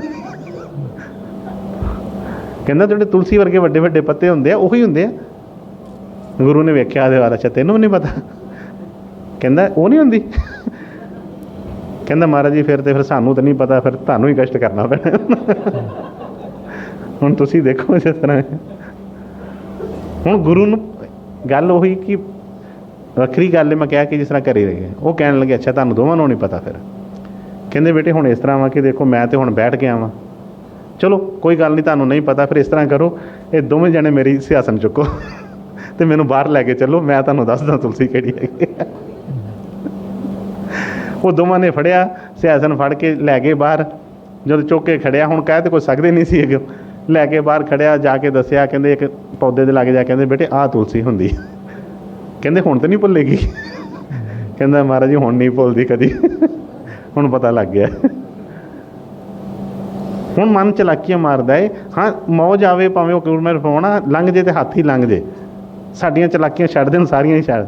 ਪਰ ਜੇ ਫੜ ਲੈਣ ਤਾਂ ਬਈ ਜੇ ਉਹਨਾਂ ਨੇ ਫੜ ਲਈ ਤਾਂ ਉਹ ਕਹਿੰਦੇ ਨੇ ਜਦੋਂ ਪੂਛਦਾ ਇੱਕ ਵਾਲ ਵੀ ਫੜ ਲਿਆ ਤਾਂ ਉਹਨਾਂ ਨੇ ਨਹੀਂ ਛੱਡਣਾ ਹੈਗਾ। ਮੌਜ ਮੇ ਜਬ ਆ ਗਏ ਕਤਰੇ ਸੇ ਦਰਿਆ ਕਰਦੇ, ਜਦੋਂ ਉਹਨਾਂ ਨੇ ਕਤਰੇ ਤੋਂ ਦਰਿਆ ਕਰਨਾ ਹੁੰਦਾ ਹੈ ਫਿਰ ਉਹ ਦਰਿਆ ਕਰਦੇ ਨੇ। ਅਸੀਂ ਕਹਿੰਦੇ ਹਾਂ ਉਦੋਂ ਲੱਗਦਾ ਹੈ ਸਾਨੂੰ ਔਖਿਆਈ ਹੁੰਦੀ ਹੈ, ਲੈ ਮੈਨੂੰ ਹੀ ਸੇਵਾ ਦੱਸੀ ਜਾਂਦੇ, ਫਿਰ ਮੇਰੀ ਫਿਰ ਡਿਊਟੀ ਲਾਤੀ ਆ, ਮੈਨੂੰ ਹੀ ਗੁੱਸੇ ਹੁੰਦੇ ਆ, ਉਹਨੂੰ ਤਾਂ ਕੁਝ ਕਹਿੰਦੇ ਨਹੀਂ, ਇਹ ਮੇਰੀ ਵਾਰੀ ਹਰ ਵਾਰੀ ਆ ਜਾਂਦੀ ਹੈ। ਨਹੀਂ, ਵਾਰੀ ਆਉਂਦੀ ਹੀ ਉਦੋਂ ਜਦੋਂ ਕੁਝ ਹੋਣਾ ਹੁੰਦਾ ਹੈ, ਜਦੋਂ ਕੋਈ ਬਦਲਾਵ ਚਾਹੁੰਦੇ ਨੇ। ਨਹੀਂ ਤਾਂ ਜੀਵਨ ਲੰਘਦਿਆਂ ਪਤਾ ਨਹੀਂ ਲੱਗਦਾ, ਲੰਘ ਜਾਂਦਾ। ਇਸ ਕਰਕੇ ਮੈਂ ਫਰਮਾਇਆ ਕਿ ਸਤਿਗੁਰੂ ਗਹਿਰ ਗੰਭੀਰ ਹੈ ਸੁਖ ਸਾਗਰ ਰਖਾ। ਕਹਿੰਦੇ ਇੰਨੇ ਗਹਿਰੇ ਨੇ, ਇੰਨੇ ਗੰਭੀਰ ਨੇ ਕਿ ਬਈ ਨਹੀਂ ਪਤਾ ਲੱਗ ਸਕਦਾ। ਜੋ ਕੋਈ ਕਹੇ ਸੰਤ ਹਮ ਚੀਨ, ਤੁਲਸੀ ਹਾਥ ਕਾਨ ਪਰ ਦੀਨ, ਕੋਟਨ ਯੁਗ ਜੋ ਸਮਾਧ ਲਗਾਵੇ ਤੋ ਵੀ ਸੰਤ ਕਾ ਅੰਤ ਨਾ ਪਾਵੇ। ਨਹੀਂ ਅਸੀਂ ਕੁਝ ਪਾ ਸਕਦੇ। ਸਾਗਰ ਦੀ ਮਿਸਾਲ ਦਿੱਤੀ ਹੈ, ਕਹਿੰਦੇ ਸਾਗਰ ਦੀ ਡੂੰਘਾਈ ਦਾ ਪਤਾ ਹੀ ਨਹੀਂ ਲੱਗਦਾ, ਕਿਤੇ ਕਿੰਨੀ ਪਤਾ ਹੀ ਨਹੀਂ ਇਸ ਚੀਜ਼ ਦਾ ਹੈਗਾ। ਜਿੰਨੀ ਉਹਦੀ ਵਿਸ਼ਾਲਤਾ ਹੈ ਕੋਈ ਉਹਨੂੰ ਸਮਝ ਹੀ ਨਹੀਂ ਪਾਉਂਦਾ ਉਸ ਚੀਜ਼ ਨੂੰ। ਇਸੇ ਤਰ੍ਹਾਂ ਹੀ ਗੁਰੂ ਦੀ ਵੀ ਵਿਸ਼ਾਲਤਾ, ਉਹਦੀ ਗਹਿਰਾਈ ਨੂੰ ਕੋਈ ਸਮਝ ਨਹੀਂ ਸਕਦਾ। ਉੱਥੇ ਤਾਂ ਹੀ ਉਹਨਾਂ ਨੇ ਕਿਹਾ ਕਿ ਨੇਤ ਨੇਤ ਨੇਤ, ਬਈ ਮੈਂ ਨਮਸਕਾਰ ਹੀ ਕਰਦਾ ਹਾਂ, ਮੈਂ ਨਹੀਂ ਕੁਝ ਜਾਣ ਸਕਦਾ। ਪਰ ਅਸੀਂ ਕਈ ਵਾਰੀ ਕਹਿ ਦਿੰਦੇ ਮੈਨੂੰ ਪਤਾ ਲੱਗ ਗਿਆ, ਮੈਨੂੰ ਸਮਝ ਲੱਗ ਗਈ ਹੈ ਹੁਣ ਗੁਰੂ ਕੀ ਕਰਦਾ ਹੈ, ਕਿਉਂ ਕਰਦਾ ਹੈ। ਨਹੀਂ, ਸਾਡੇ ਸਮਝ ਬੜੀ ਛੋਟੀ ਚੀਜ਼ ਹੈ। ਉਹ ਜੋ ਕਰਦੇ ਨੇ ਕੀ ਕਰਦੇ ਨੇ ਬਈ, ਕਦੋਂ ਸਾਡੀ ਸਮਝ ਆ ਸਕਦਾ ਹੈ। ਫਰਮਾਇਆ ਸਤਿਗੁਰੂ ਗਹਿਰ ਗੰਭੀਰ ਹੈ, ਸੁਖ ਸਾਗਰ ਅਗਖੰਡ, ਜਿਨ ਗੁਰੂ ਸੇਵਿਆ ਆਪਣਾ, ਜਮਦੂਤ ਨਾ ਲਾਗੇ ਡੰਡ। ਕਹਿੰਦੇ ਹੋ ਹੀ ਨਹੀਂ ਸਕਦਾ ਕਿ ਬਈ ਇਹਨੇ ਆਪਣੇ ਗੁਰੂ ਨੂੰ ਸੇਵਿਆ ਹੋਵੇ ਤੇ ਬਈ ਦੁੱਖ ਦੇ ਲਾਗੇ ਆ ਜਾਵੇ। ਫਿਰ ਕਹੇ ਗੁਰੂ ਨਾਲ ਤੁਲ ਨਾ ਲਗਈ, ਖੋਜ ਡਿਠਾ ਬ੍ਰਹਮੰਡ। ਹੁਣ ਇਹ ਫਿਰ ਗੱਲ ਆ ਗਈ ਉਹਨਾਂ ਦੇ ਵਚਨਾਂ ਦੀ ਕਿ ਜਿਨ੍ਹਾਂ ਨੇ ਵਾਕਈ ਹੀ ਖੋਜ ਕਰ ਲਈ ਹੈ। ਬ੍ਰਹਮੰਡ ਕਿਹੜਾ? ਇੱਥੇ ਤੇ ਮਾੜਾ ਜਿਹਾ ਆਪਣਾ ਸ਼ਹਿਰ ਨਹੀਂ ਘੁੰਮਿਆ ਜਾਂਦਾ, ਜਿਹੜਾ ਸਤਿਗੁਰਾਂ ਨੇ ਫਰਮਾਇਆ ਖੋਜ ਲਿਆ ਬ੍ਰਹਮੰਡ। ਜੇ ਵਿਚਾਰ ਕਰੀਏ ਤਾਂ ਲੱਗਦਾ ਕਿ ਨਹੀਂ, ਇਹਨਾਂ ਨੇ ਕਿੱਥੋਂ ਜੀ ਖੋਜ ਲਿਆ। ਇਹ ਤਾਂ ਬੈਠ ਕੇ ਭਾਵਨਾ ਦੇ ਵਿੱਚ ਹੀ ਆਣ ਕੇ ਵਚਨ ਕਰ ਦਿੱਤਾ ਹੈ ਕਿ ਕਿ ਮੇਰਾ ਹੀ ਗੁਰੂ ਸਭ ਤੋਂ ਵੱਡਾ ਹੈ, ਬਈ ਹੋਰ ਕੋਈ ਨਹੀਂ ਹੈਗਾ। ਇੱਥੇ ਤਾਂ ਇੱਕ ਸ਼ਹਿਰ ਕਹਿ ਲਓ, ਇੱਕ ਦੇਸ਼ ਨਹੀਂ ਘੁੰਮਿਆ ਜਾਂਦਾ। ਉਹਨਾਂ ਨੇ ਕਿਹਾ ਮੈਂ ਬ੍ਰਹਮੰਡ ਹੀ ਖੋਜ ਲਿਆ। ਬ੍ਰਹਮੰਡ ਕਿੱਡਾ ਵੱਡਾ ਹੈ। ਪਰ ਬਈ ਉਹਨਾਂ ਨੇ ਸਤਿਗੁਰਾਂ ਨੇ ਫਰਮਾਇਆ ਜੋ ਬ੍ਰਹਮੰਡੇ ਸੋਈ ਪਿੰਡੇ। ਕਿਸ ਬ੍ਰਹਮੰਡ ਦੀ ਖੋਜ ਕੀਤੀ ਹੈ? ਦੇਖ ਲਿਆ, ਹਰ ਸਥਾਨ 'ਤੇ ਜਾ ਕੇ ਦੇਖ ਲਿਆ ਕਿ ਸਹਾਇਤਾ ਗੁਰੂ ਤੋਂ ਇਲਾਵਾ ਕਿਸੇ ਨੇ ਨਹੀਂ ਕਰਨੀ ਹੈ। ਬੜੇ ਬੜੇ ਦੁਨੀਆ 'ਤੇ ਕੋਈ ਹੋਣਗੇ, ਪਰ ਬਈ ਇਹਦੀ ਕੁਛ ਨਹੀਂ ਇਹਦਾ ਸਵਾਰ ਸਕਦਾ। ਜੋ ਵੀ ਕਰੇਗਾ ਇਹਦੇ ਗੁਰੂ ਨੇ ਹੀ ਕਰਨਾ। ਇਸ ਕਰਕੇ ਫਰਮਾਇਆ ਕਿ ਗੁਰੂ ਨਾਲ ਤੁਲਨਾ ਲੱਗੇ ਹੀ, ਖੋਜ ਡਿਠਾ ਬ੍ਰਹਮੰਡ, ਨਾਮ ਨਿਦਾਨ ਸਤਿਗੁਰ ਦੀਆ, ਸੁਖ ਨਾਨਕ ਮਨ ਮਹਿਮੰਡ। ਕਹਿੰਦੇ ਕਿ ਸਤਿਗੁਰਾਂ ਨੇ ਕਿਰਪਾ ਕੀਤੀ ਹੈ, ਦਇਆ ਕੀਤੀ ਹੈ, ਮੈਨੂੰ ਨਾਮ ਦੇ ਦਿੱਤਾ ਹੈ ਅਤੇ ਮੈਂ ਵੀ ਉਸ ਨਾਮ ਨੂੰ ਬਈ ਸਵਾਸਾਂ ਦੇ ਨਾਲ ਪਰੋ ਲਿਆ। ਹੁਣ ਮੇਰੇ ਤੋਂ ਕੋਈ ਜੁਦਾ ਨਹੀਂ ਹੋ ਸਕਦਾ ਕਦੇ ਵੀ। ਇਹ ਜਿਹੜਾ ਸਰੀਰ ਹੈ, ਇਹ ਜਿਹੜਾ ਤਨ ਹੈ, ਇਹ ਅੱਗ 'ਚ ਸੜ ਸਕਦਾ ਹੈ, ਇਹਨੂੰ ਮਿੱਟੀ 'ਚ ਗਲ ਸਕਦਾ ਹੈ, ਜੋ ਮਰਜ਼ੀ ਹੋ ਸਕਦਾ ਹੈ, ਪਰ ਬਈ ਜਿਹੜਾ ਨਾਮ ਹੈ ਹੁਣ ਮੇਰੇ ਕੋਲੋਂ ਕੋਈ ਉਹ ਖੋ ਨਹੀਂ ਸਕਦਾ, ਕਿਉਂਕਿ ਮੈਨੂੰ ਵਿਸ਼ਵਾਸ ਹੋ ਗਿਆ ਹੈ, ਭਰੋਸਾ ਹੋ ਗਿਆ ਹੈ। ਮੈਂ ਸਤਿਗੁਰਾਂ ਦੀ ਕਿਰਪਾ ਦੇ ਨਾਲ ਉਹਦੇ ਨਾਲ ਇੱਕ ਮਿੱਕ ਹੋ ਗਿਆ ਹੈ। ਅਤੇ ਜਦੋਂ ਐਸੀ ਅਵਸਥਾ ਬਣ ਜਾਂਦੀ ਹੈ ਅਤੇ ਫਿਰ ਬਈ ਕਿਹੜੀ ਚੀਜ਼ ਇਹਨੂੰ ਦੁੱਖ ਦੇਵੇਗੀ। ਇਹਨੂੰ ਪਤਾ ਲੱਗ ਗਿਆ ਕਿ ਬਈ ਕੋਈ ਚੀਜ਼ ਇੱਥੇ ਕੋਈ ਦੁੱਖ ਦੇਣ ਵਾਲੀ ਹੈ ਹੀ ਨਹੀਂ, ਔਰ ਕੋਈ ਸੁੱਖ ਵਾਲੀ ਵੀ ਨਹੀਂ ਹੈਗੀ। ਜੇ ਸੁੱਖ ਹੈਗਾ ਹੈ ਤਾਂ ਦੁੱਖ ਹੈਗਾ ਹੈ ਨਾ, ਪਰ ਜੇ ਸੁੱਖ ਹੀ ਨਹੀਂ ਹੈਗਾ ਤਾਂ ਫਿਰ ਦੁੱਖ ਕਾਹਦਾ ਹੈ। ਜਦੋਂ ਇਸ ਚੀਜ਼ ਦੀ ਸਮਝ ਲੱਗ ਗਈ, ਅਸੀਂ ਸੋਚਦੇ ਹਾਂ ਨਾ ਕਿ ਜੇ ਆਹ ਕੰਮ ਹੋ ਗਿਆ ਤਾਂ ਫਿਰ ਵਧੀਆ ਹੈ, ਪਰ ਨਹੀਂ, ਵਧੀਆ ਕੁਛ ਨਹੀਂ ਹੈਗਾ। ਕਿੰਨੀ ਦੇਰ ਵਾਸਤੇ ਵਧੀਆ ਹੈ। ਇਸ ਕਰਕੇ ਸਤਿਗੁਰ ਕਹਿੰਦੇ ਨੇ ਨਾ ਸੁੱਖ ਨਾ ਦੁੱਖ। ਸਵਾਮੀ ਜੀ ਨੇ ਵੀ ਫਰਮਾਇਆ ਤਜੋ ਮਨ ਜੇ ਸੁੱਖ ਦੁੱਖ ਕਾ ਧਾਮ, ਲਗੋ ਤੁਮ ਜਾਏ ਚੜ੍ਹ ਸਤਨਾਮ। ਕਹਿੰਦੇ ਕਿ ਇਹ ਦੁੱਖਾਂ ਸੁੱਖਾਂ ਦੀ ਧਰਤੀ ਹੈ, ਇਸ ਤੋਂ ਉੱਠ ਕੇ ਤੇ ਬਈ ਉਸ ਸਤਨਾਮ ਨਾਲ, ਜਿਹੜਾ ਸੱਚਾ ਨਾਮ ਹੈ, ਉਹਦੇ ਨਾਲ ਲੱਗ ਜਾਓ। ਅਤੇ ਸਤਿਗੁਰ ਦਇਆ ਕਿਰਪਾ ਕਰਨ, ਸਭ ਨੂੰ ਆਪਣਾ ਸੱਚਾ ਨਾਮ ਬਖਸ਼ਣ, ਸੱਚਾ ਭਾਵ ਭਰੋਸਾ ਪਿਆਰ ਬਖਸ਼ਣ, ਤਾਂ ਜੋ ਜਿਸ ਤਰ੍ਹਾਂ ਸ਼ਬਦ ਬੋਲਦੇ ਹਾਂ, ਜਿਸ ਤਰ੍ਹਾਂ ਕਿ ਮਿਲਿਆ ਕਦੀ ਨਾ ਵਿਛੜੇ। ਜਿਸ ਤਰ੍ਹਾਂ ਅਸੀਂ ਗੁਰੂ ਨੂੰ ਮਿਲਦੇ ਹਾਂ, ਅਸੀਂ ਕਹਿੰਦੇ ਹਾਂ ਅਸੀਂ ਗੁਰੂ ਨੂੰ ਮਿਲ ਲਿਆ, ਅਸੀਂ ਗੁਰੂ ਨੂੰ ਮਿਲ ਕੇ ਆਏ ਹਾਂ, ਪਰ ਬਈ ਜੇ ਸਤਿਗੁਰਾਂ ਨੂੰ ਵਾਕਈ ਹੀ ਮਿਲ ਲਿਆ ਫਿਰ ਅਸੀਂ ਕਦੇ ਵਿਛੜ ਨਹੀਂ ਸਕਦੇ। ਫਿਰ ਮਨ ਜਿਹੜਾ ਆ ਜਿੱਥੇ ਮਰਜ਼ੀ ਰਹੀਏ, ਮਨ ਉਹਦੇ ਗੁਰੂ ਦੇ ਚਰਨਾਂ 'ਚ ਹੀ ਰਹਿੰਦਾ ਹੈ। ਹੱਥ ਕਾਰ ਵੱਲ ਚਿੱਤ ਯਾਰ ਵੱਲ। ਸਤਿਗੁਰ ਦਇਆ ਕਿਰਪਾ ਕਰਨ, ਐਸਾ ਭਰੋਸਾ, ਐਸਾ ਪਿਆਰ, ਐਸੀ ਸਾਨੂੰ ਜਿਹੜੀਆਂ ਰਹਿਮਤਾਂ ਬਖਸ਼ਣ ਕਿ ਕਦੀ ਵੀ ਅਸੀਂ ਗੁਰੂ ਤੋਂ ਵੱਲੋਂ ਸਾਡਾ ਮੁੱਖ ਨਾ ਮੁੜੇ, ਕਦੀ ਵੀ ਗੁਰੂ ਤੋਂ ਪਾਸੇ ਜਾ ਕੇ ਅਸੀਂ ਕੋਈ ਐਸਾ ਕੰਮ ਨਾ ਕਰੀਏ ਜੋ ਸਾਨੂੰ ਗੁਰੂ ਦੀ ਰਹਿਮਤਾਂ ਤੋਂ ਦੂਰ ਕਰੇ। ਰਾਧਾ ਸਵਾਮੀ ਜੀ, ਰਾਧਾ ਸਵਾਮੀ।